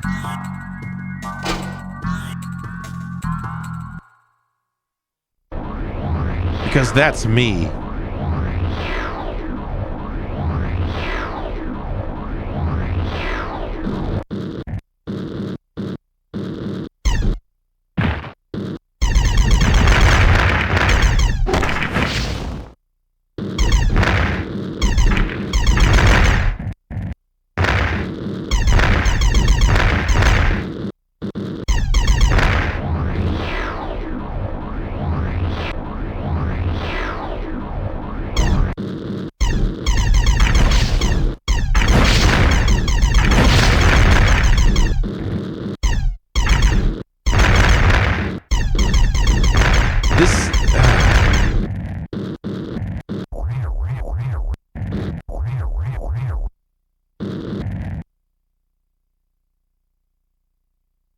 Just mash the hyperspace button.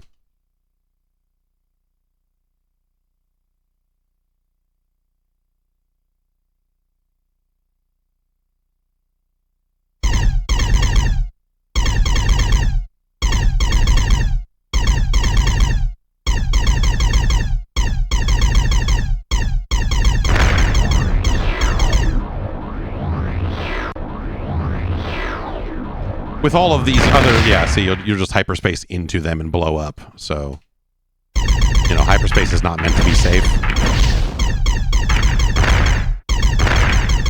In fact, I would call this is still too safe. I should have died by now.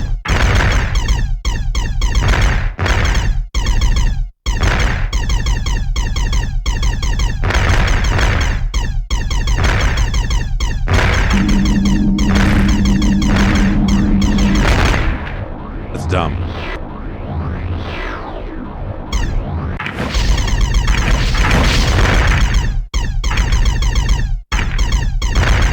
This is dumb. This shouldn't ever work. This shouldn't actually ever work.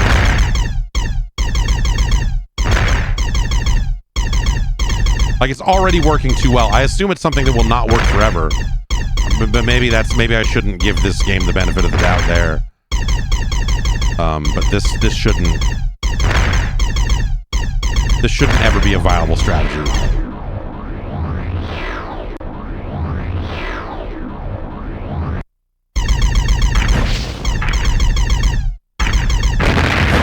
There. Yeah, I mean, you know, occasionally you're gonna... It should teleport you. Like, if you hit this button more than 3 times in a row, you should just automatically explode. That's kind of how...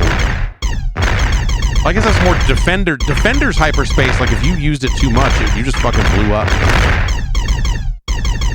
Like, it would just put you somewhere like, you know, where you were just done, if I remember right.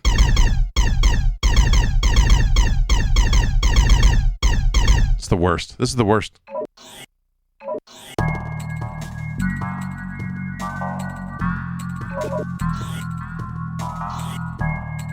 I got to save my settings so that I save that I have unlocked, you know, that I have unlocked classic Asteroids.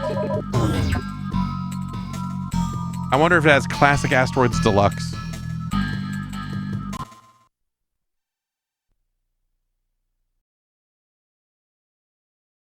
I'm mad at Asteroids.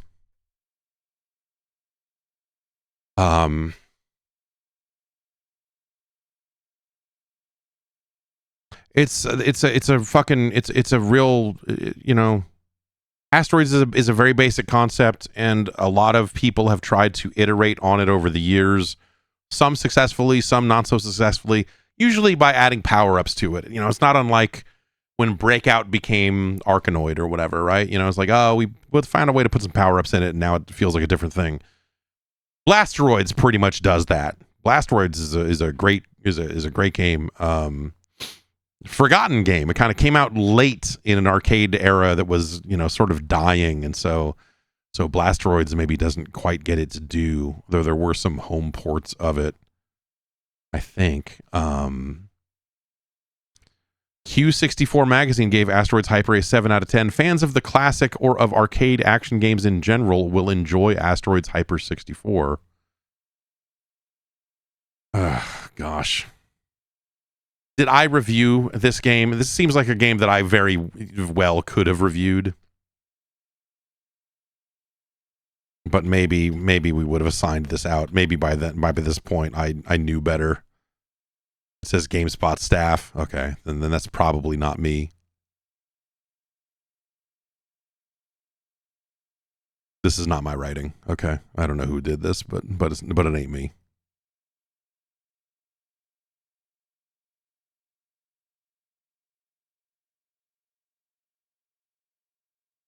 Yeah, this doesn't look like a review that I wrote. GameSpot gave it a 4.8, which I think is a little generous, to be honest. Let's see here.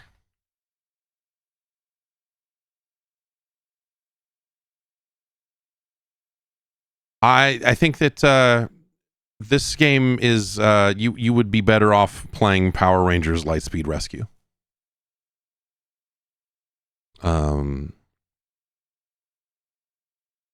It's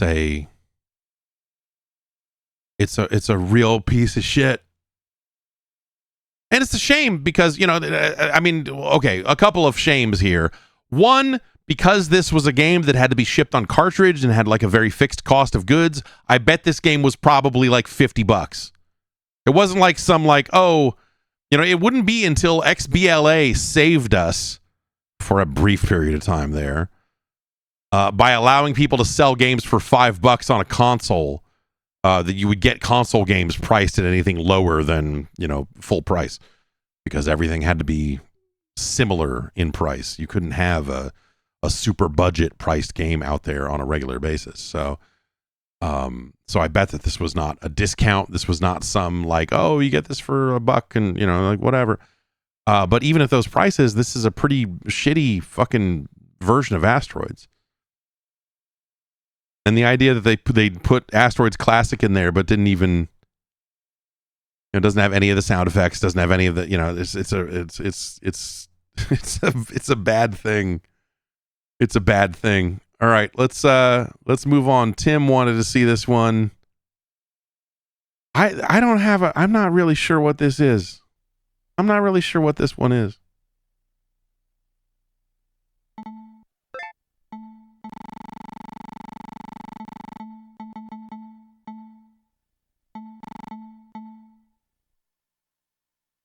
Tonic Trouble.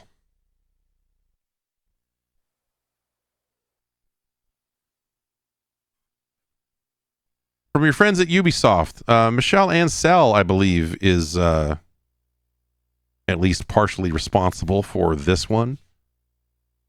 This is kind of coming back to me a little bit.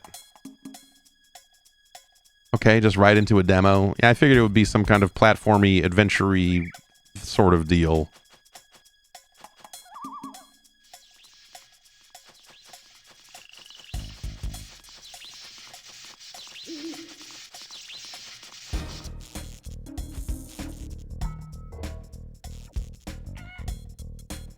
All right, let's just play this video game.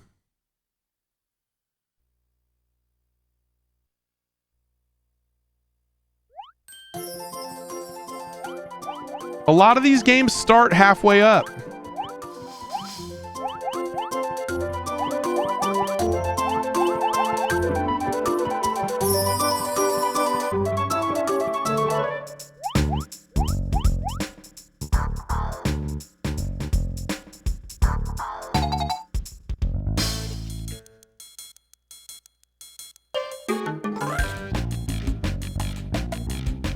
Very cartoony.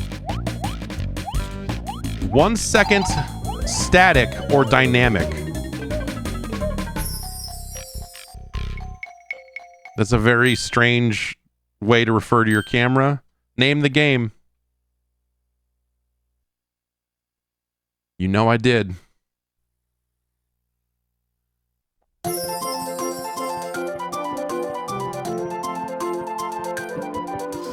Okay. The Mothership Albatross is back from another exploration mission on another Monday for Ed, cleaning up the Space Oddities storage room.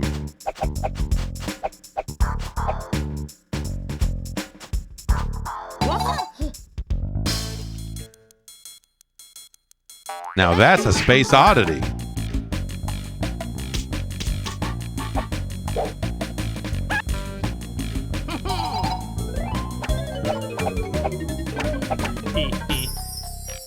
Yeah. Whoops.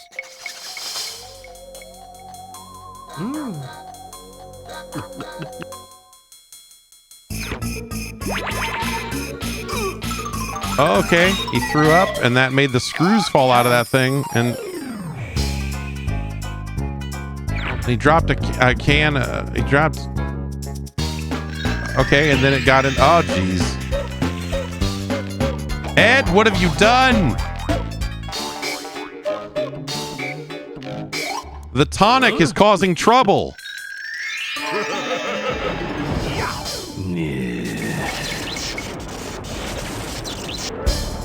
Ed, Earth here. What do you think our planet is? A garbage dump. Your can is transforming everything. Come and take it away on the double.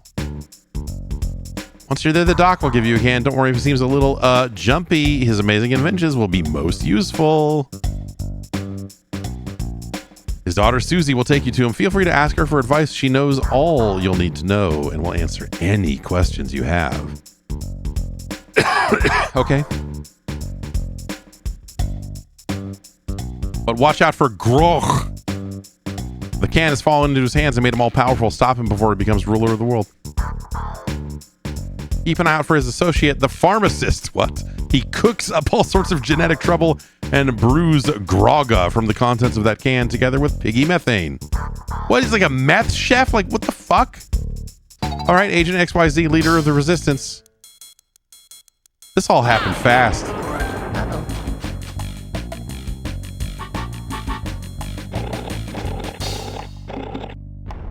Hey!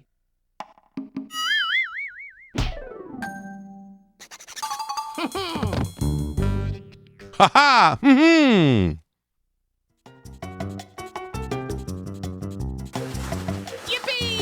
Oh, okay. We're racing?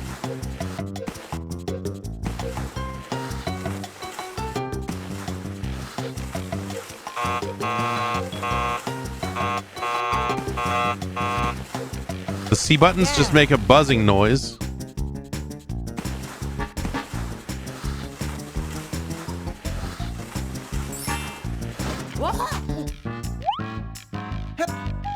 Hep, whoop. Ah,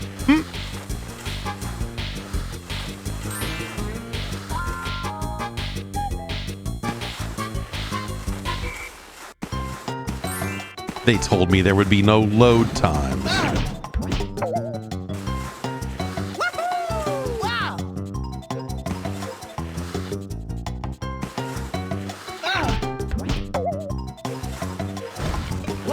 The buttons don't seem to do anything here. Yeah. So I can't like jump over any of these gaps. Loading.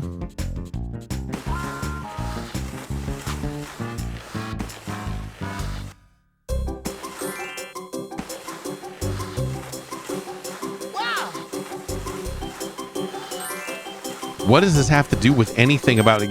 Any?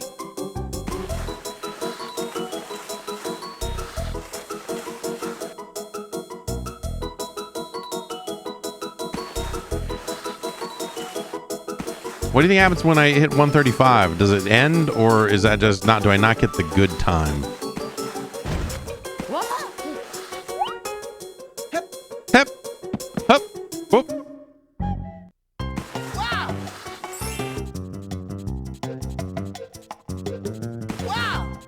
Wow.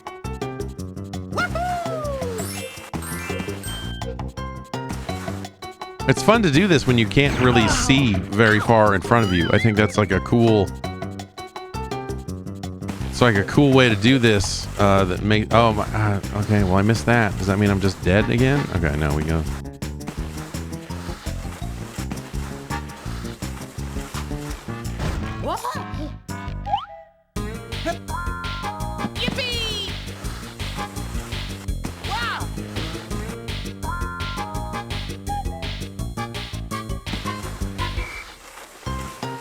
Okay, he'll kind of...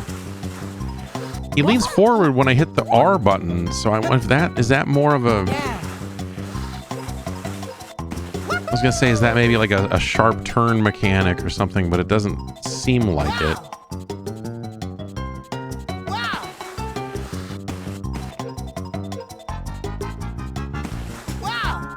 Wow!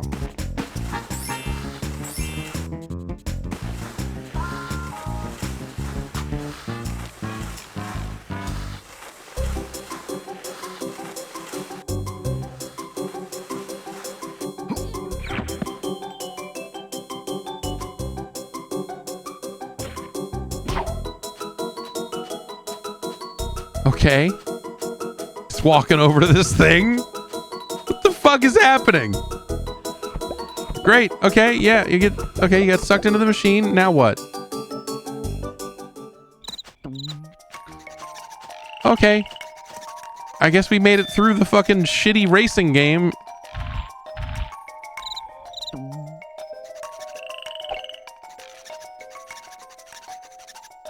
Wow. Fucking racist.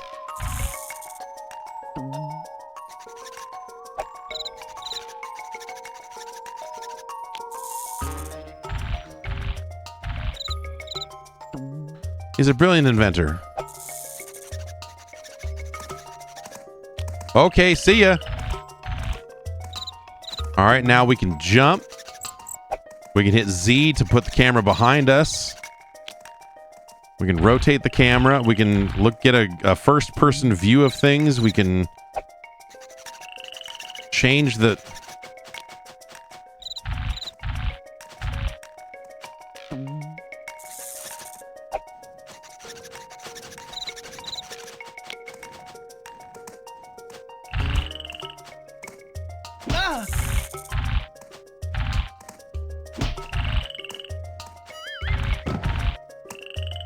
Like, there's no attack button. So I'm wondering if I can jump on that guy to kill him. Well done. You just found an antidote. Get 160 and you'll be immune to the effects of the can. Well, I'll never be immune to the effects of the can. Remember that some antidotes are inaccessible. You'll have to come back later to find them.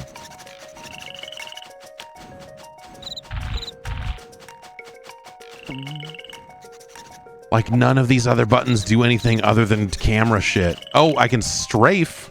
What? Why the fuck does this have... What the fuck is this game? Like, I'm so confused about whatever I'm going to be doing here because the...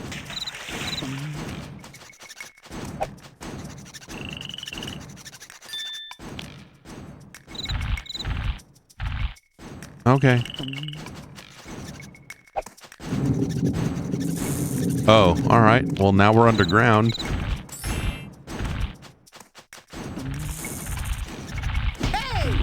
What do you think? Can I jump on these guys? Okay, that guy exploded.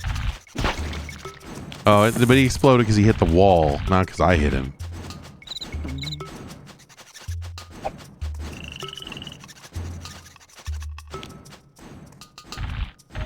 Does that fucking say something on it?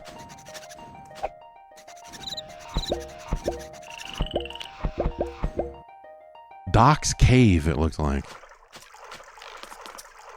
Welcome to the Doc's Cave.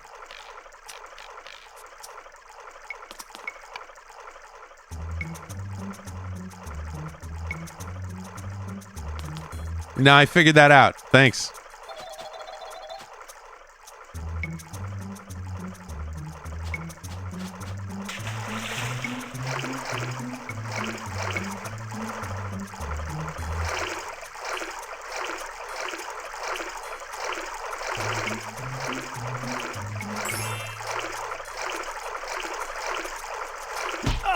Oh, come on.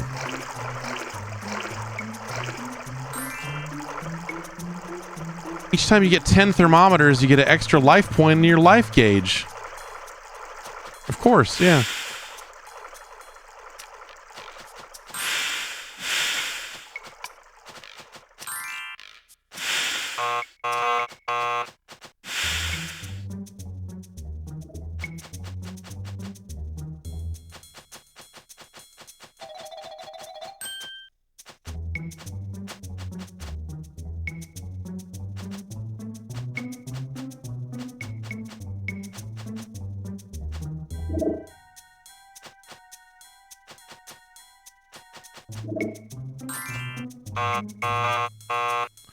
Like, let me rotate the camera. Let me do something.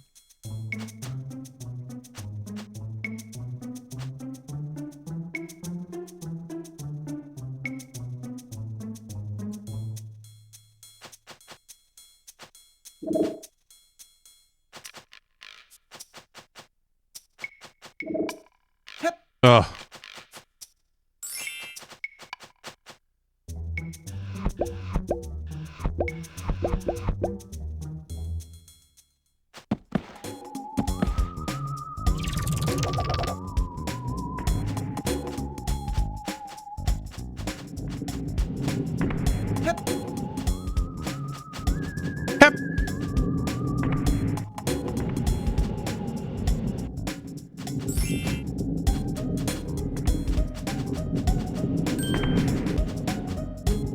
Fuck you, here's a rock.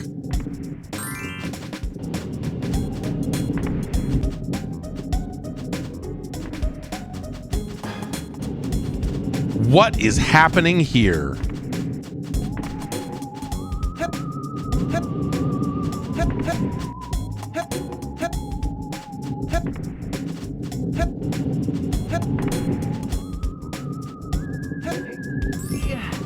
Like, was I hanging from that? Or, like, I kept... It would fall automatically. Okay.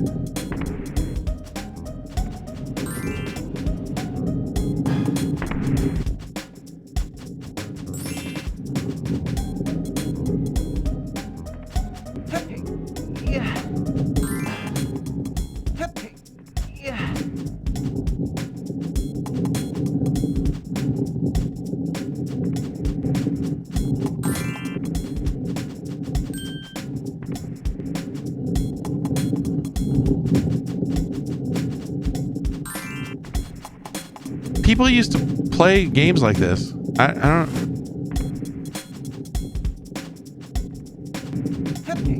Yeah.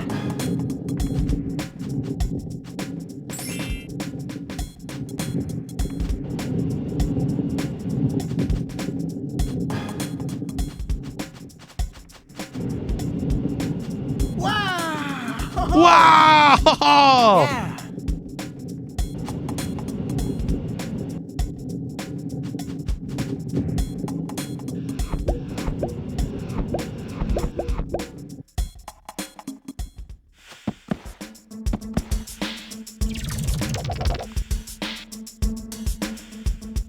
There's some funky drums in here, though.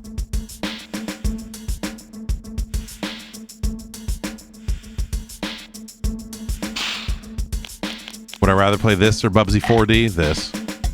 Whoops.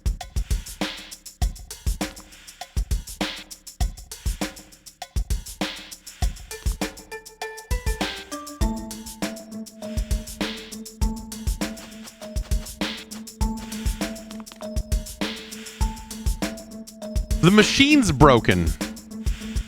Oh, I get to eat Doc's popcorn. This has a very, like, just between the soundtrack and the vocal stylings, I suppose, and just the art style. I mean, this does have like a fucking weird, almost French cartoon vibe to it.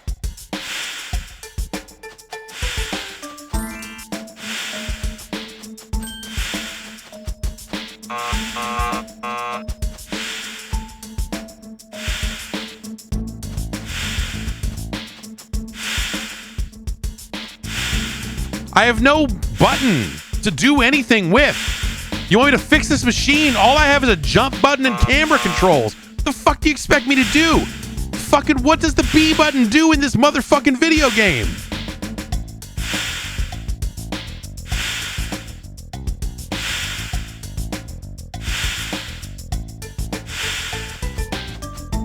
I strafe around this shit.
Also, the way that the Z button just jumps to right behind you is really disorienting in a world where, like, all the textures look the fucking same. Like, the floor texture and the wall texture blend together like that. Like, it's really just like, where the fuck am I? What am I?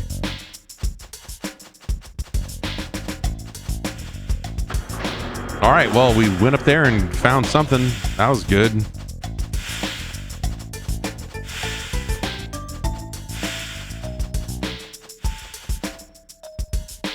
That's where we came in.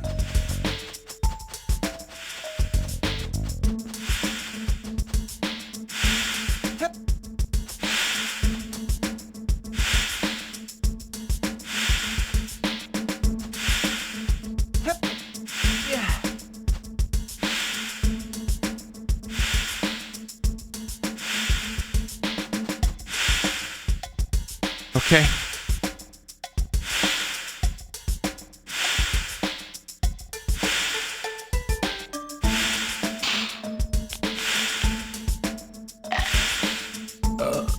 that's him. I was like, am I being eaten alive while I look at the instructions here? I mean, B button is meant to be like an action button, but it doesn't...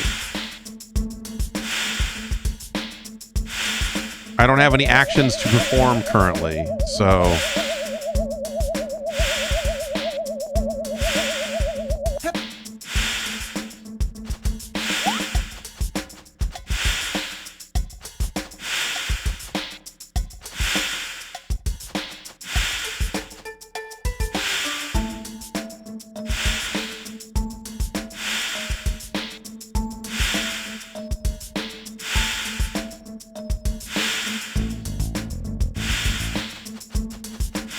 I mean, this elevator did take us up, right? So let's... We want to get on top of the machine somehow, but I don't... Yeah, I mean, this would do it. This would probably be the direction you would need to go in, I would think, but instead we just have this area down here that had an extra life in it and nothing else. This, what appears to be a garbage can?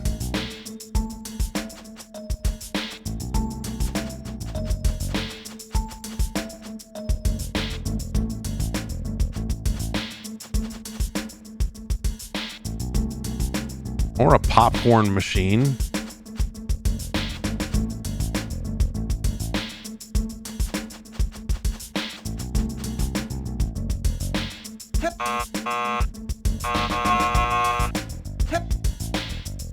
Hep.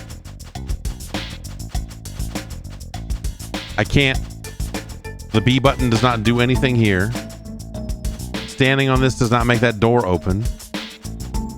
I can't do a ground pound attack. I can't pound this in a way that then makes that door open. Yeah.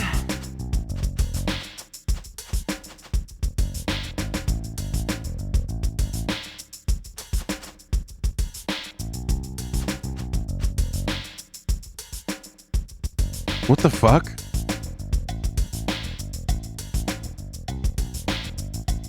We got this hot product placement.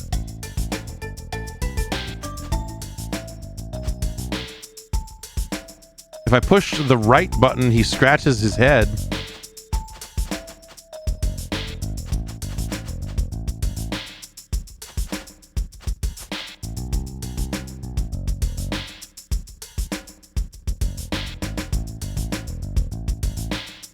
At least that's a button I can push that something happens. So, you know, like, okay, all right, I guess there's maybe something I'm missing here.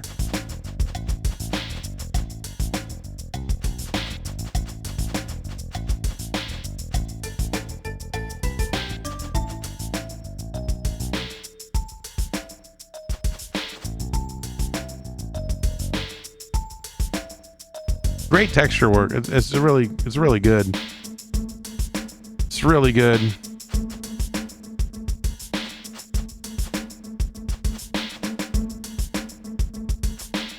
See, if I hit the right trigger here, he does not scratch his head. So there's at least... at least we can deduce from that there's something else that must be done.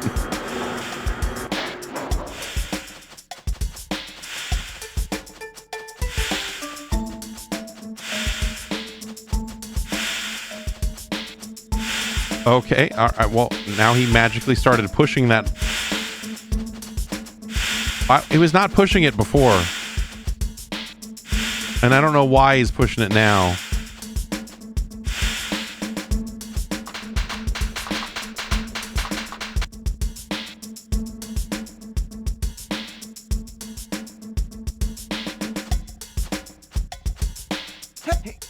Yeah.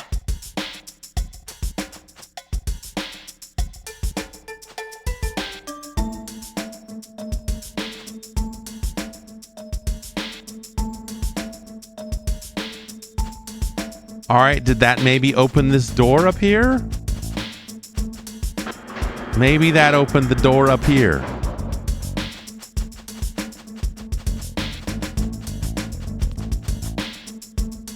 Okay. Asshole. I swear to God. Agent XYZ, I'm gonna blow my brains out.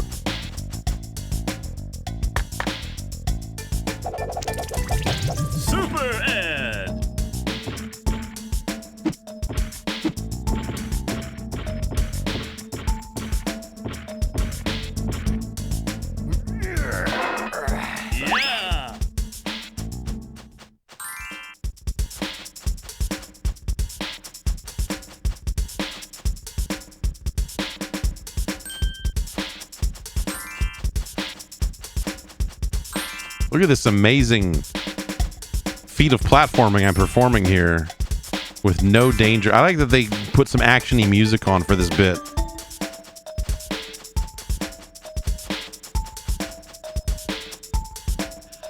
It's like they wanted to make something more like an adventure game than a action platformer kind of whatever. Now the corn people's revolution is underway. Down with all popcorn. Freedom to all corn. And remember, I have no attack button.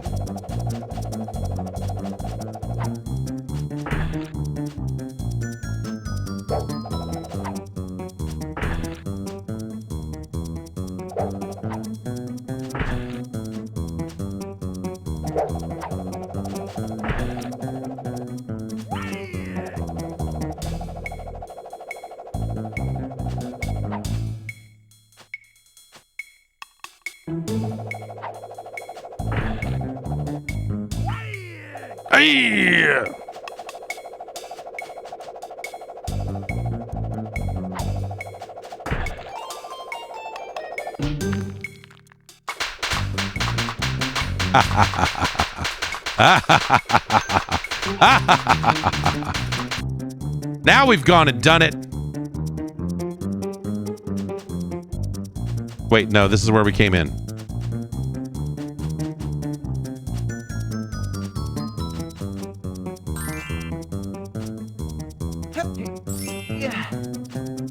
Like, there's something interesting about this because it is not super combat focused. I mean, obviously you'll get your abilities and turn into kind of different versions of Ed or whatever, but by default, all you can do is jump. And so it's sort of a weird, like I said, this feels more like an adventure game. This feels like someone played a bunch of point and click adventures and then said, well, let's make one of those, but without the pointing and or the clicking.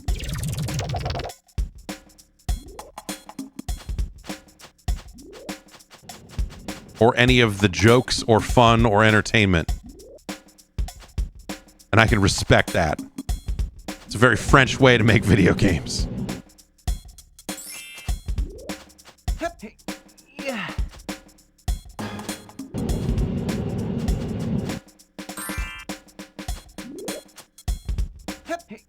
Yeah.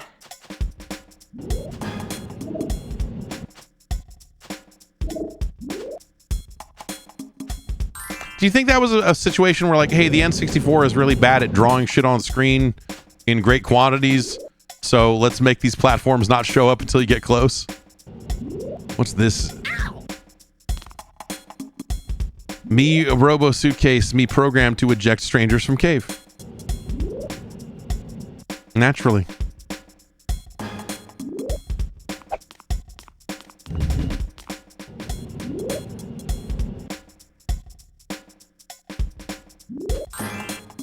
Well, I'm glad we got to watch that.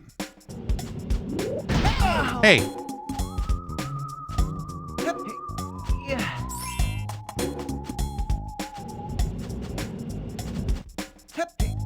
Yeah. Yeah. Your life gauge has increased by 1 point. Wow! Ho-ho! Wow. Oh, haha. Oh. The audio and the lack, like a lot of the kind of cartoony vibe of it and the voice stuff also reminds me of like multimedia era CD-ROM stuff, where this would have been more 2D.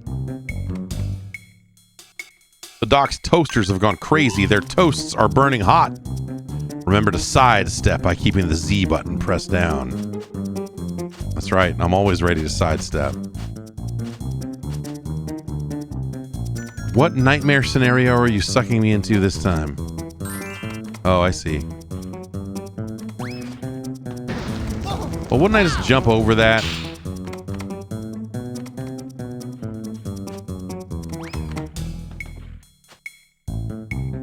Wouldn't that be a better solution than using the Z-trigger sidestep because that's more of a hop?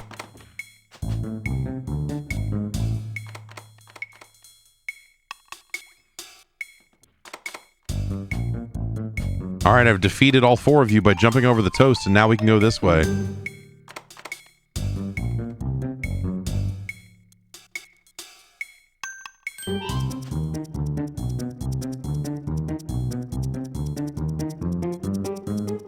Or did they specifically say, hey man, we want to make a game that's not about combat because Michelle and the gang have decided that violence is nowheresville, bro.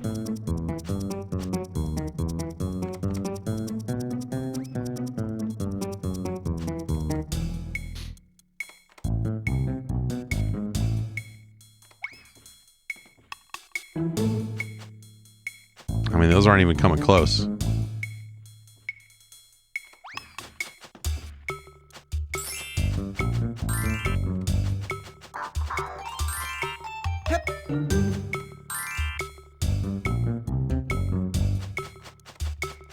All right, through the portal we go. It's like these weird little tight areas with these almost puzzles more so than platformer levels.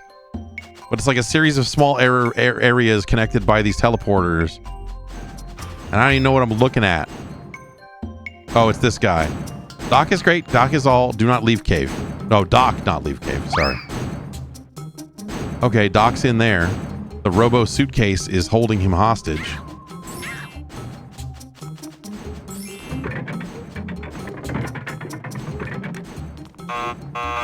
Zero camera control yet again. Can we trap the robo suitcase guy in this cage? Even though we can't really see it very well.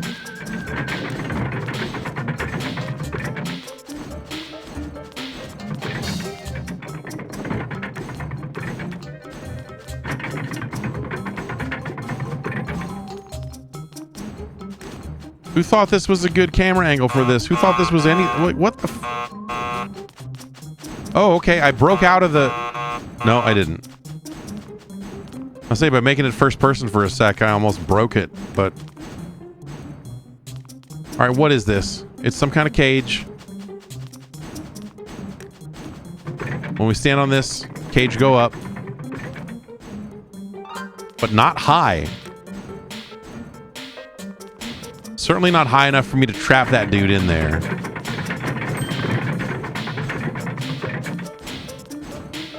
Though now I'm... Oh, okay. Right. Now we'll use this and become big. Super Ed!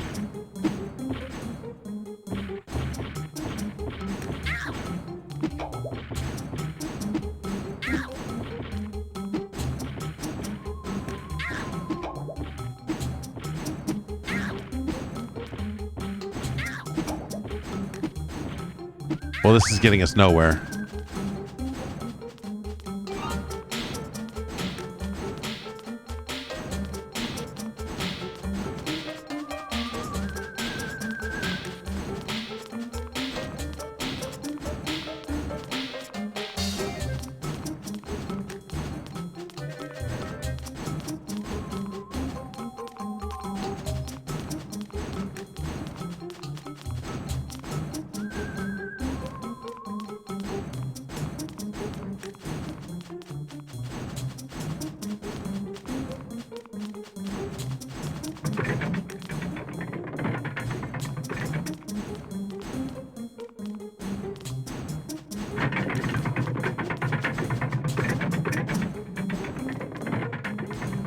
Okay.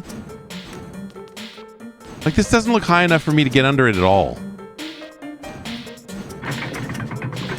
And it in fact isn't. So like, how did I even get in there that time? Oh, if he stands on it, does it...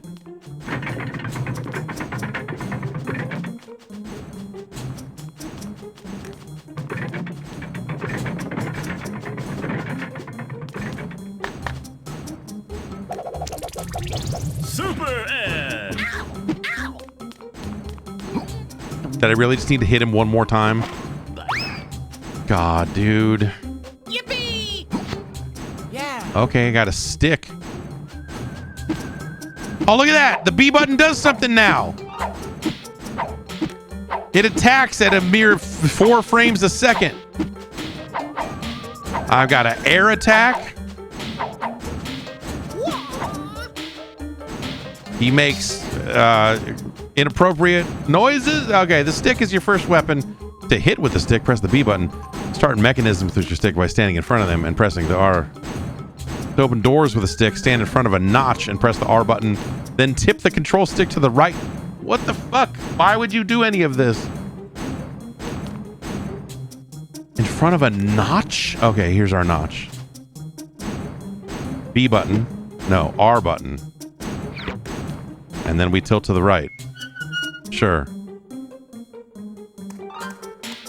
That didn't need to be 2 inputs. It could have just been 1.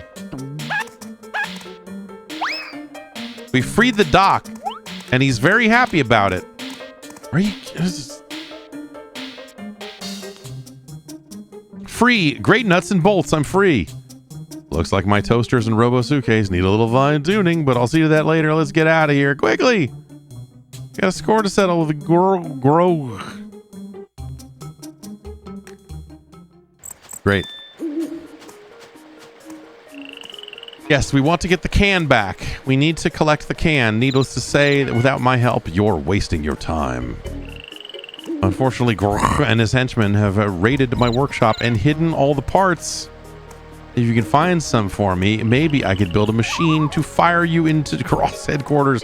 Start by finding me 6 springs hidden in the vegetable HQ, and I'll see what I can do. That was just you just showed a spring on screen for a couple seconds to give me a sense of what they might look like. It's nice, but it looked ridiculous. It looked broken, but sure. What? Fuck you.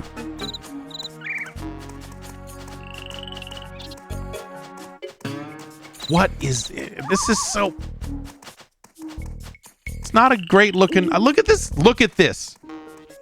Look at this crisp 3D image we're looking at here. He's standing in a corner, by the way, in case you can't tell from these hot textures.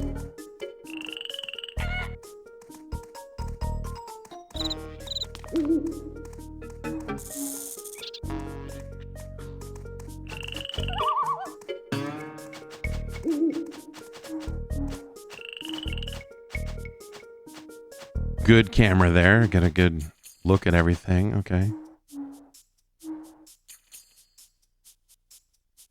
I feel like I have to use the first person view because the game is so crummy to look at. All right, can we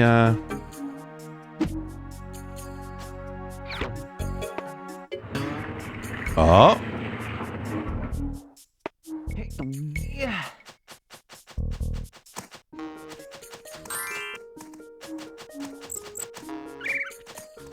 This was a game they sold for money in stores.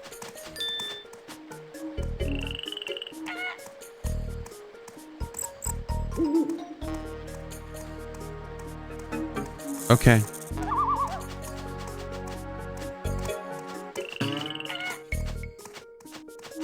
If we can't fly yet, we can't fly yet. You know, it's just the dude, this camera is everything about this is that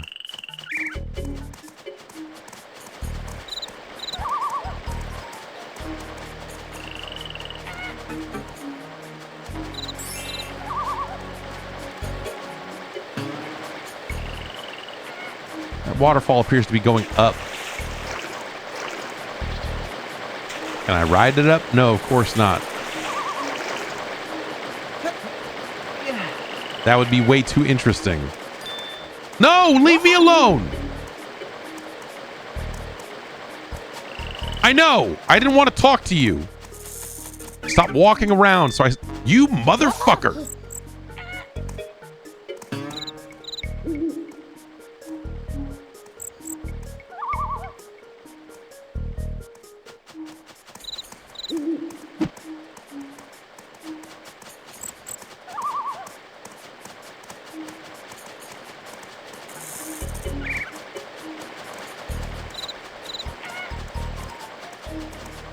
Okay, so I mean, there's obviously something behind the waterfall, but it doesn't look like I can get there.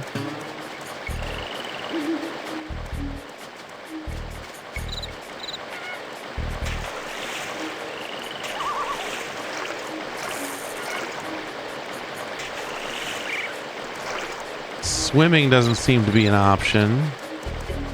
It really looks like this is the only direction I can go in. Oh wait, no, there's this too.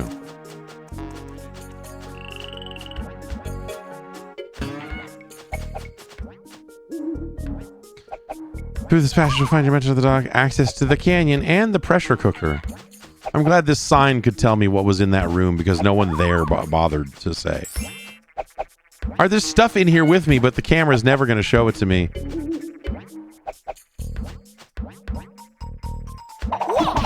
Yeah, we got a B button now. Whip that ass.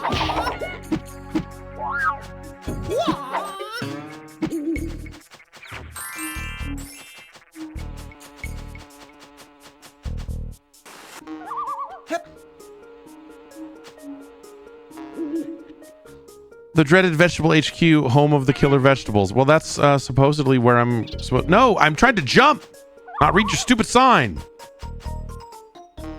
This game.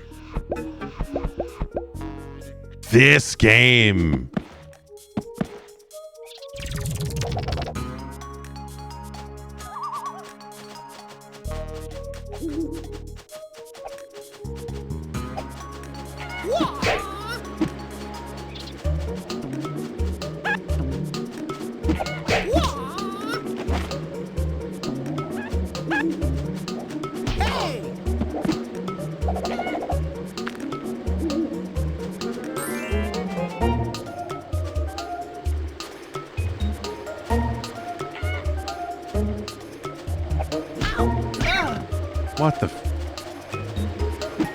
No, stop. What? Okay, fine. I'm just going. I'm just gonna go, man.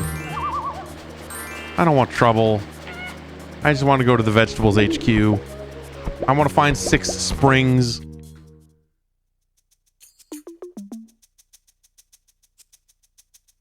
You could argue that this game has a vibe, but I feel like the gameplay is so... All right, my contracts inform me you've just infiltrated the killer vegetables patch. Well done. Well, I mean, you're... All right, that's funny. Dangerous activists.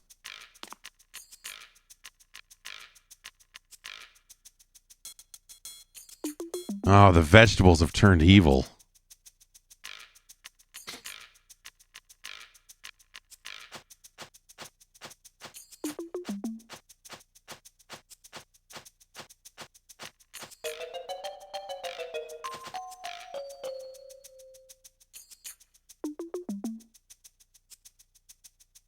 It's like you see them trying to do stuff that's vaguely cinematic, but they don't really have the storage space to, you know, give it dialogue or give it any kind of depth. And so you just have these like very long empty moments that again feel like, I don't know, like vaguely experimental cartoon like, in a way that's not like entirely... Like bean soup, do you come and chew on some of these seeds then? Zip. What?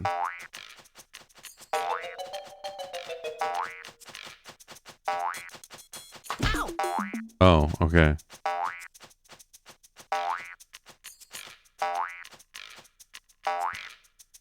The other thing I'll say is that the analog movement here doesn't feel like it feels like in terms of like directions you can move in, it's like it's more than 8, but it's not a truly full range.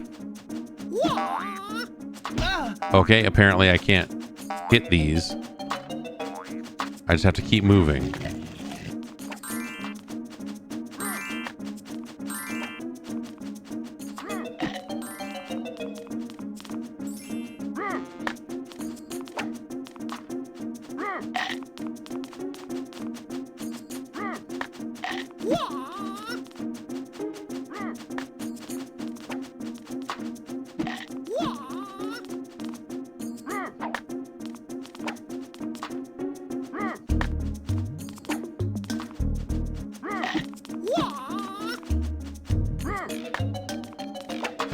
Okay. I saw that button down there and thought that was at the very bottom, but it was a trick. I don't know if they meant it to be a trick, but it's a trick. And now where am I now? Oh, I'm all the way back here.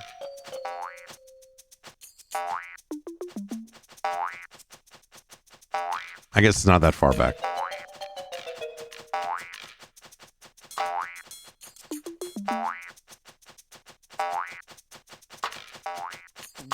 Who knows what that bouncing noise was? Not me.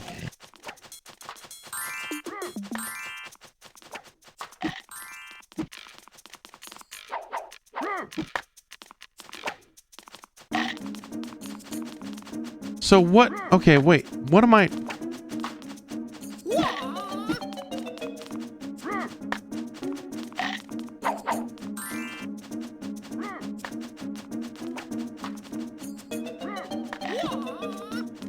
Every single task in this game feels like I don't think I'm doing the right thing. You know what I mean? Like every objective we've had so far has felt like I'm not confidently doing any of this because I'm not sure that I can do it or that it can be done or that this is the right thing. Like, am I supposed to be hitting this dude? Because I feel like maybe I'm hitting him when I get close, but maybe not. Like, it looked like there was a little hit effect there, but it was very minor, and so you could tell me that, like, oh, that was not, like, that looked like it hit him, right?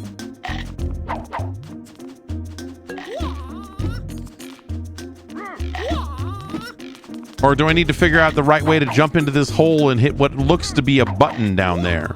'Cause that looks like a button down there. But the last time I tried to jump in for it, that happened. Wait, where is the button? Okay, we need to use first person mode and figure out what the fuck's going on. Because I can't, like, I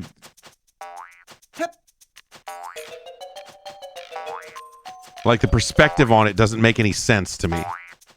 It's obviously not in the hole, but is it like just inside the hole and I can land on it? Or is it against the wall?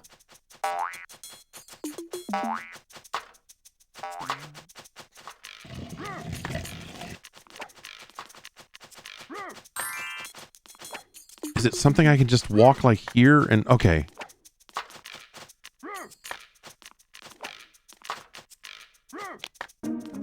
Okay, so I need to get this fuckface to stand there.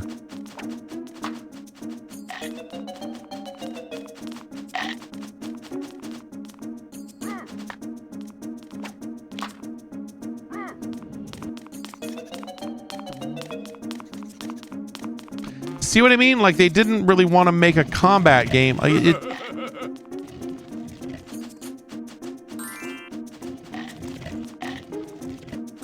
I don't.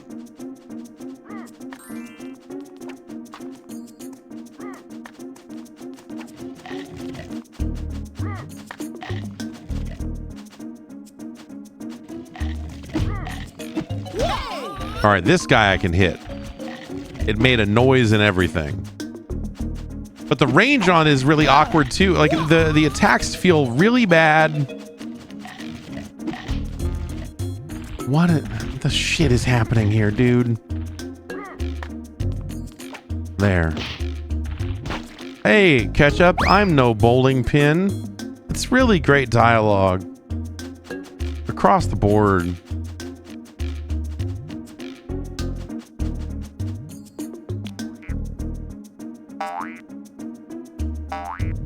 Oh, the springs make spring noises, so I need to go back to the beginning of the level because there's a spring there somewhere.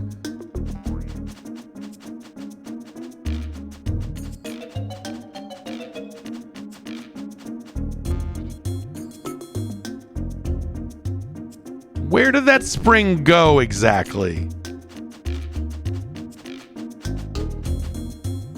Maybe it's the one that I heard back this way, so maybe it's just back here now. Yeah.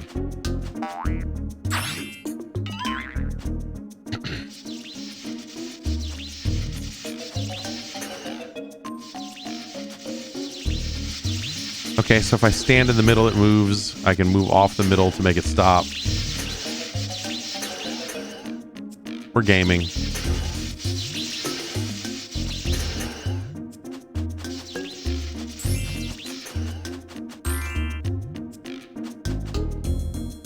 Like this looks like almost like a flat surface to me with the way, like the perspective in this game is really hard to read in some spots.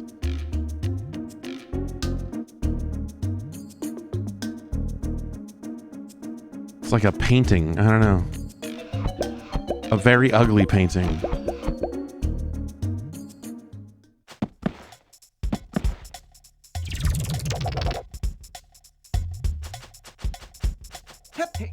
Yeah.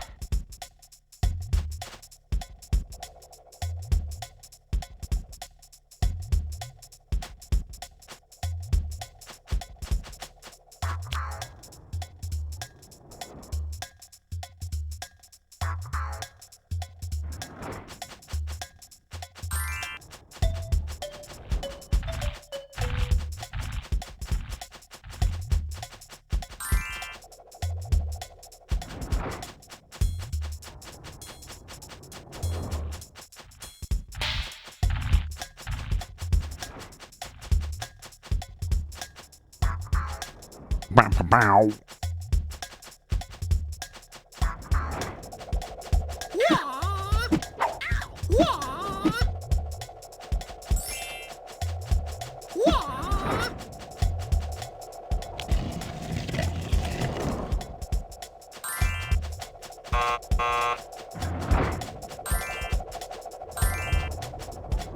Another cool button.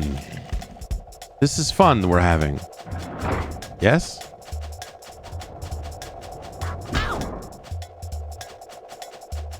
Oh, we opened that door, so now I can go back up. But wait, I don't... Like, what am I doing? Hey, what am I doing down here?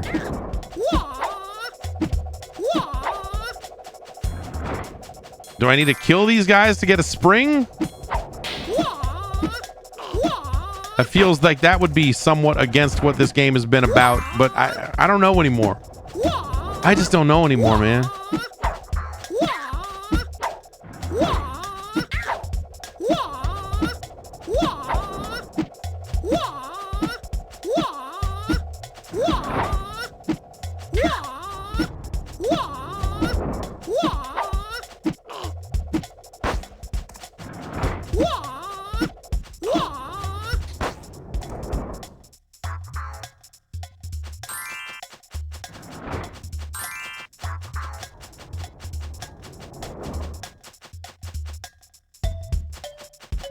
Maybe pushing those buttons raised something else up when I go back up. Maybe there'll be something here. I don't know.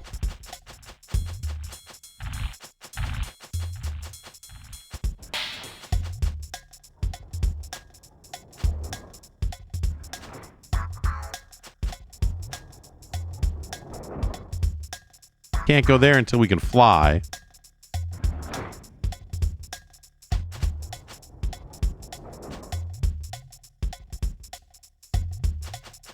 This is, dude, I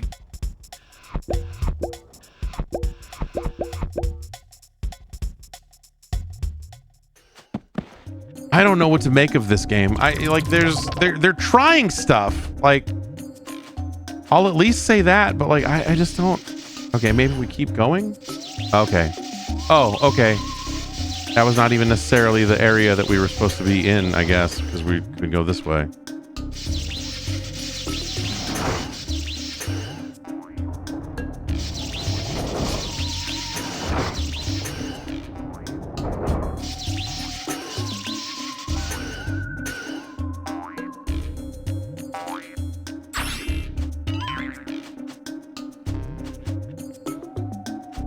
Oh, okay, that's it.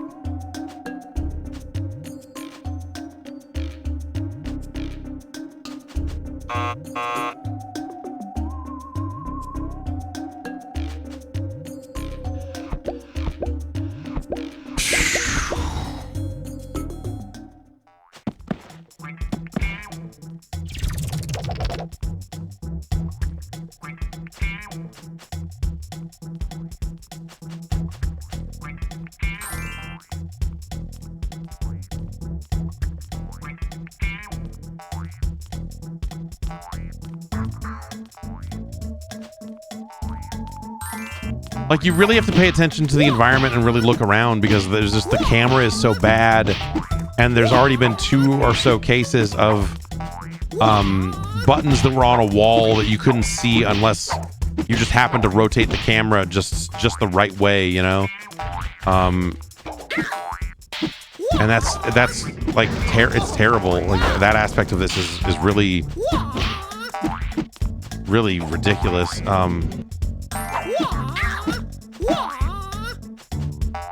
And I just use this to jump back up where we were.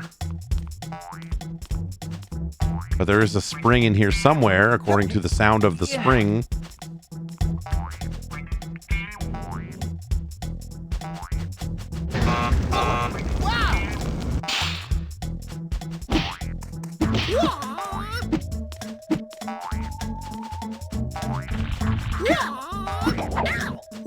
Okay, we got a machine.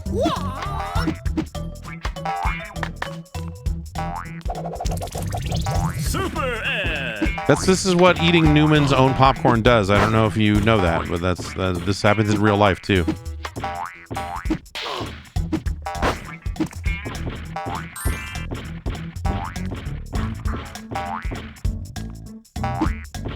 No, can't pull these ones apart. Can't just grab the bars and... Fuck.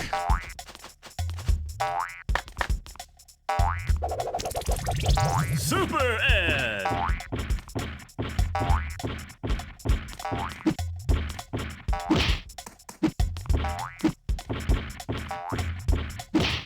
Slap the shit out you.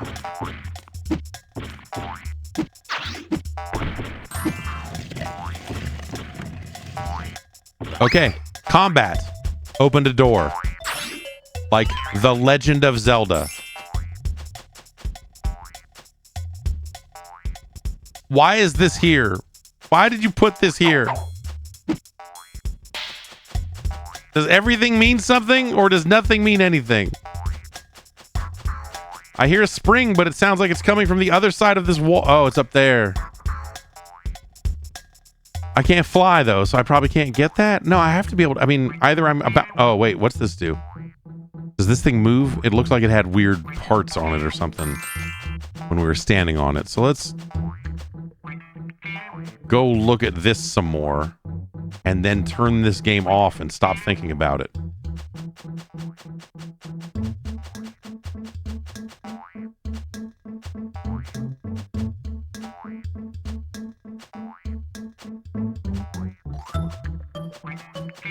Yeah, see, this has the...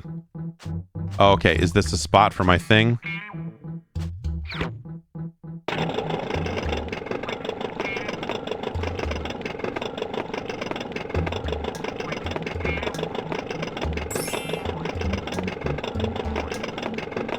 Oh, this doesn't steer well.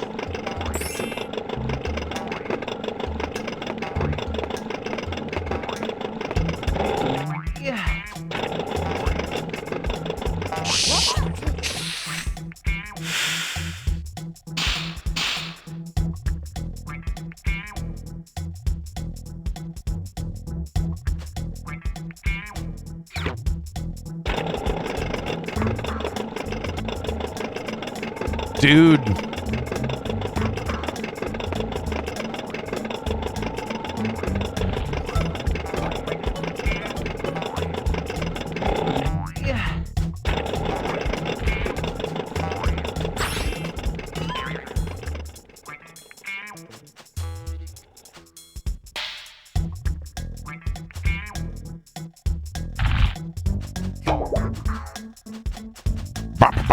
You just get a little guitar, just a little shred right there. Just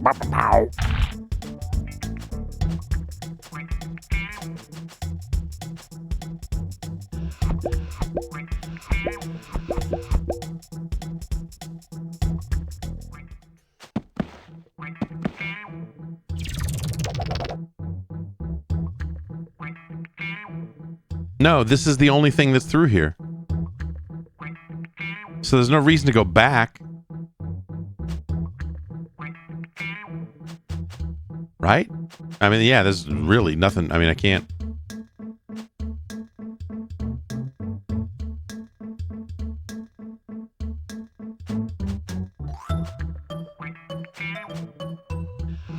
This is this game is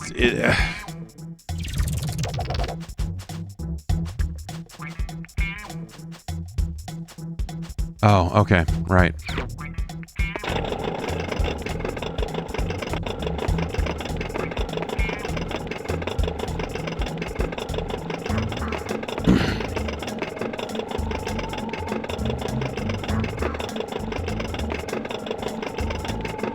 There is like almost something to this game, but it gets in its own way. The controls and the camera just get in the way way too much. But in terms of what you're doing and like the idea of these like kind of smaller puzzle oriented areas with combat not being a huge focus, like there's something here. And I hate it.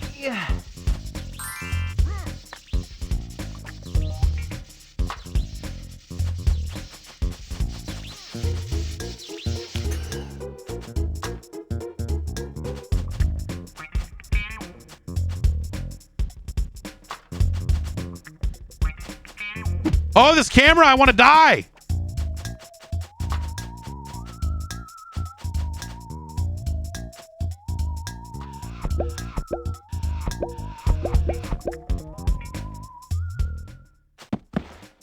Like, just interacting with it is very frustrating, and we don't even have any of the powers yet, you know? Like, looking at the controls for this game, like, there's controls that are like, hold down B and then hit R, and then you can use your blowpipe or whatever. And, like, there's... The abilities that you get in here are ridiculous.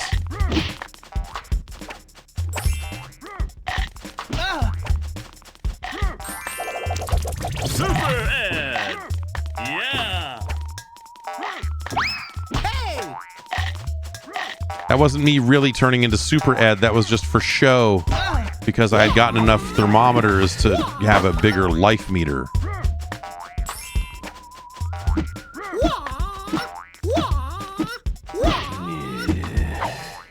Yeah. Did that open something over here? Sure did. Hey, you were here with the spring the entire time? Oh no! Oh God! Oh Jesus God, no! I got to the end of the level and I only have 5 springs. I'm going to pull my head off of my neck and then shit down my own neck because I would rather do that than do this again.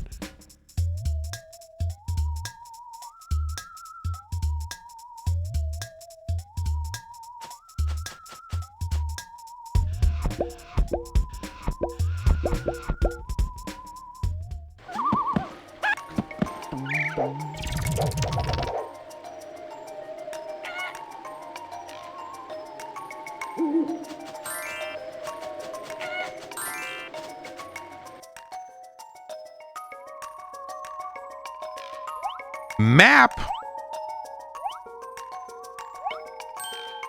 Oh.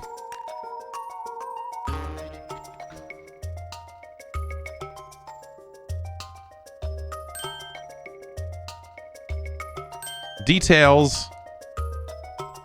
Yeah, because if you need 160 of those things probably to finish the game, they keep drilling that into you that you need 160 antidotes to withstand the effects of the can.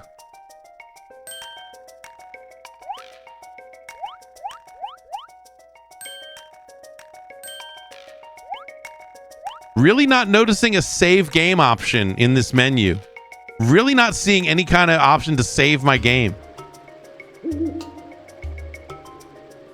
Really not seeing something that I can use to, you know, to save my progress so far.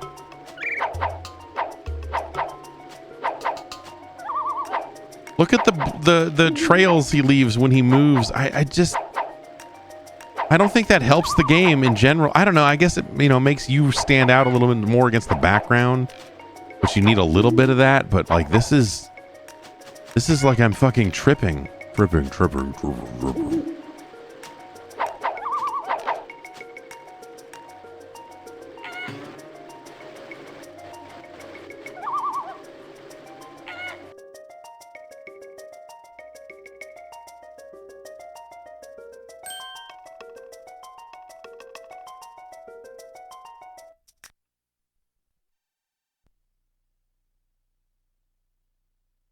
That's Tonic Trouble.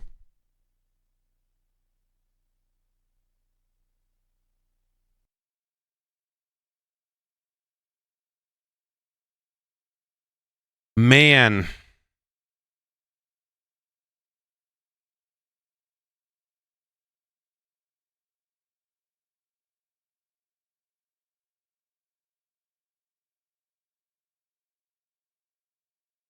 Tonic Trouble makes Toy Story 2 Buzz Lightyear to the Rescue look expertly made.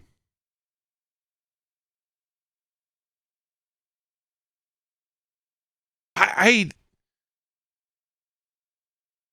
did now I really want to know, how did Tonic Trouble review? Because I could see someone, especially in this like brain infected era, I could see someone getting way into Tonic Trouble.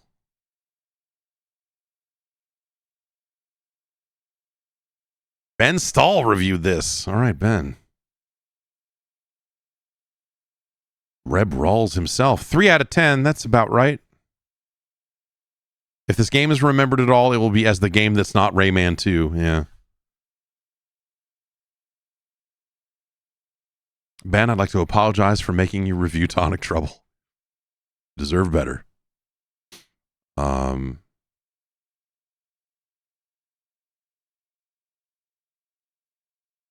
This is you know, it has an art style. It obviously it is a very similar art style to Rayman. You know, Michel Ancel is involved in this one as well, and so you see you see as similar, obviously, look between those games. And this was like, again, this was like 99, so this was right there. This was not that far away from Rayman 2. This came out like the same year, the same quarter or something. Like it's very close together. So it's not like this was some game that came out years before that's like, oh, well, you know, we made this and that helped us make Rayman 2. Unless this game just took forever to make and whatever. But like, you know, they had this game kind of running at the same time. So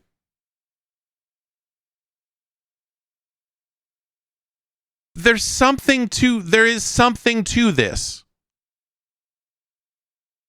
Ultimately, like Tonic Trouble, the way it eschews, you know, it doesn't really get into like traditional platformer combat, right? Again, like this feels like something that like comes from an alternate history where point and click adventure games grew into this instead of 2D platformer. You know, like it feels like it comes from some alternate timeline. And I think that is fascinating because you tend to think about all platformers as just being like downwind of Super Mario 64, especially here in this era on this platform. And so it's got to jump. The camera controls are what they are. And, you know, maybe they make some minor improvements over the Mario formula, but generally they don't, because they're not as good at doing this as Nintendo was. And so, you know, you expect it to fit a certain mold. And I appreciate at least that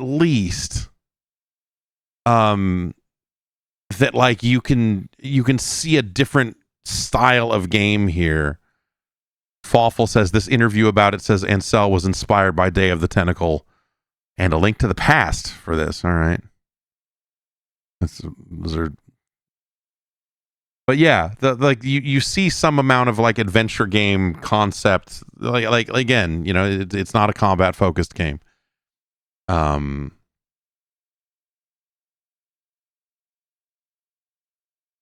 And so, yeah, I think that those adventure, you know, inspirations make sense, clearly.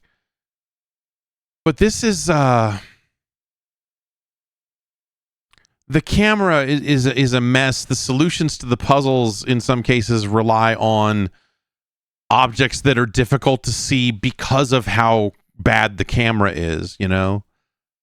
Performance wise, it's not awesome, but you know, it runs well enough. I think the weird blur, like the unfortunate part is that it does ask you to fight in some situations. You have your stick and you have to hit dudes with a stick.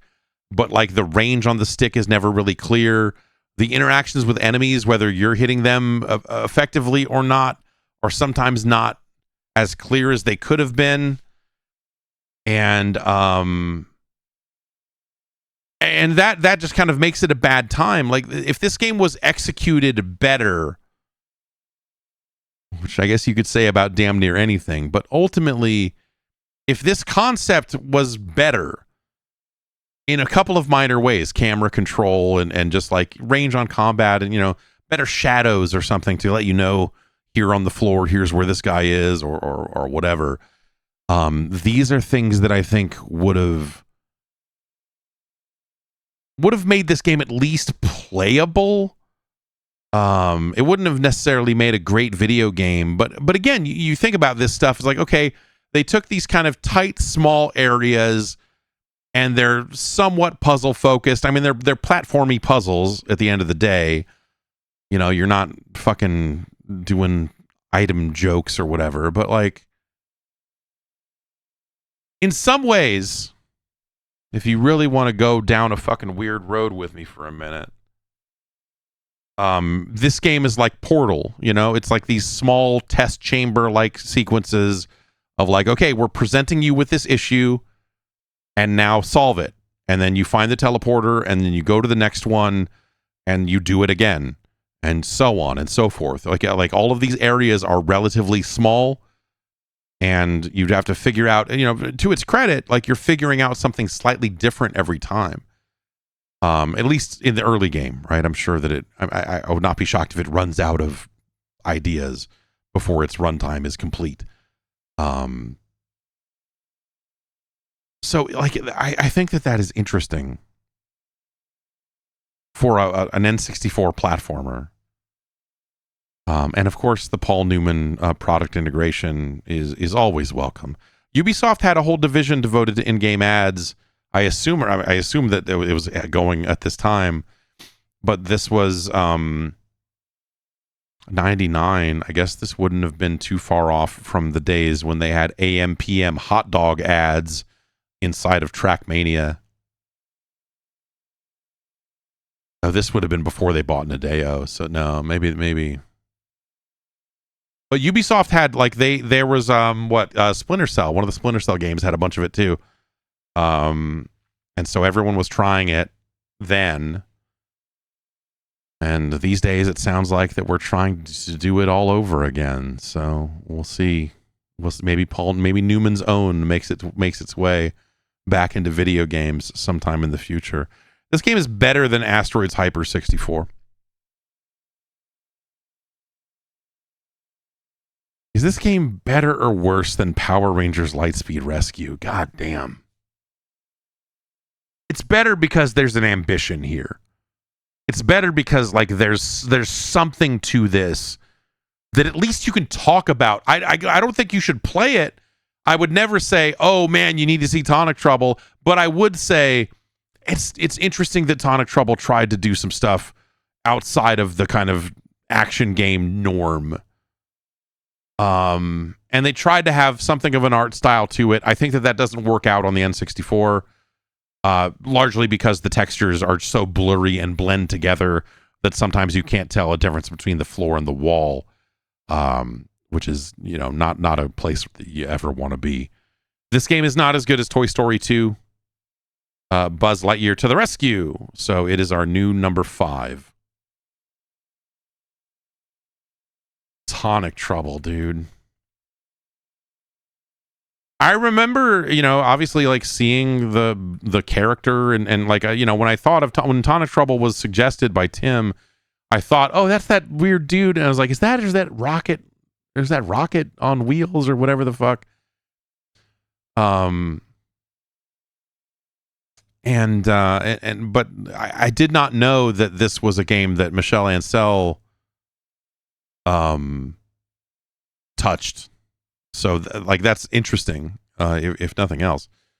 But as we saw, it doesn't necessarily make it a great game. That's going to do it for this week. What did we get? 3? Yeah. Oof. Yeah, it's Toy Story. Yeah, I mean it's at least I'll say this, man. Like Asteroids is a real stinker and has nothing going for it. Tonic Trouble and Toy Story 2, at least you can see bits in there where you're like, there's a better game here. There's you could have dug a better game out of Toy Story 2 than what they got, with like better level designs and just like a little bit better just movement and play, and frame rate obviously would have certainly helped. But like you see Toy Story 2 and you go like, okay, yeah, this is like a riff on Mario style platforming. And your shooting really sucks. Your shooting is really shitty. These are things that maybe, it's also a lot easier to say that about some of these games 25 plus years later, Polygonal gaming, 3D gaming, all of that stuff naturally has come a long way because it is still the norm. This is still, in a lot of cases, the types of games we see today. Camera controls are still a thing that developers have to think about all the time. And, like these games are not that far removed from the games that come out these days. Just scary to think of. But what I'm saying is, like, everything had to start somewhere. And remember that these games are coming out on the same platform as the game that essentially defined and built the blueprint for 3D action games. And so we're not that far removed from the genesis of this. Or the genesis, really, but that's neither here nor there. And so with that in mind, it's hard to get too mad at this stuff because, again, everyone was still kind of figuring it out. And so you can kind of cut them a break and be like, these early days. Though I will say that's something that, was part of the inspiration for coming to this in the first place, was that feeling of like I guess what I don't want to, what that does not mean. That does not mean that these games were good then. Like, they were not good by 99 standards. These were not amazing games by those standards. No one came away from Tonic Trouble saying, man, that's fucking amazing. Like, we're pushing the medium forward. Look at all this stuff. Like, no one came away from Toy Story 2, except for little kids. And even some of them were smart enough to know that they were being fucking hoodwinked. But no one came out of Toy Story 2 going, oh, fuck yeah. What a fucking amazing video game, And so keep that in mind. These games were not well regarded in their day.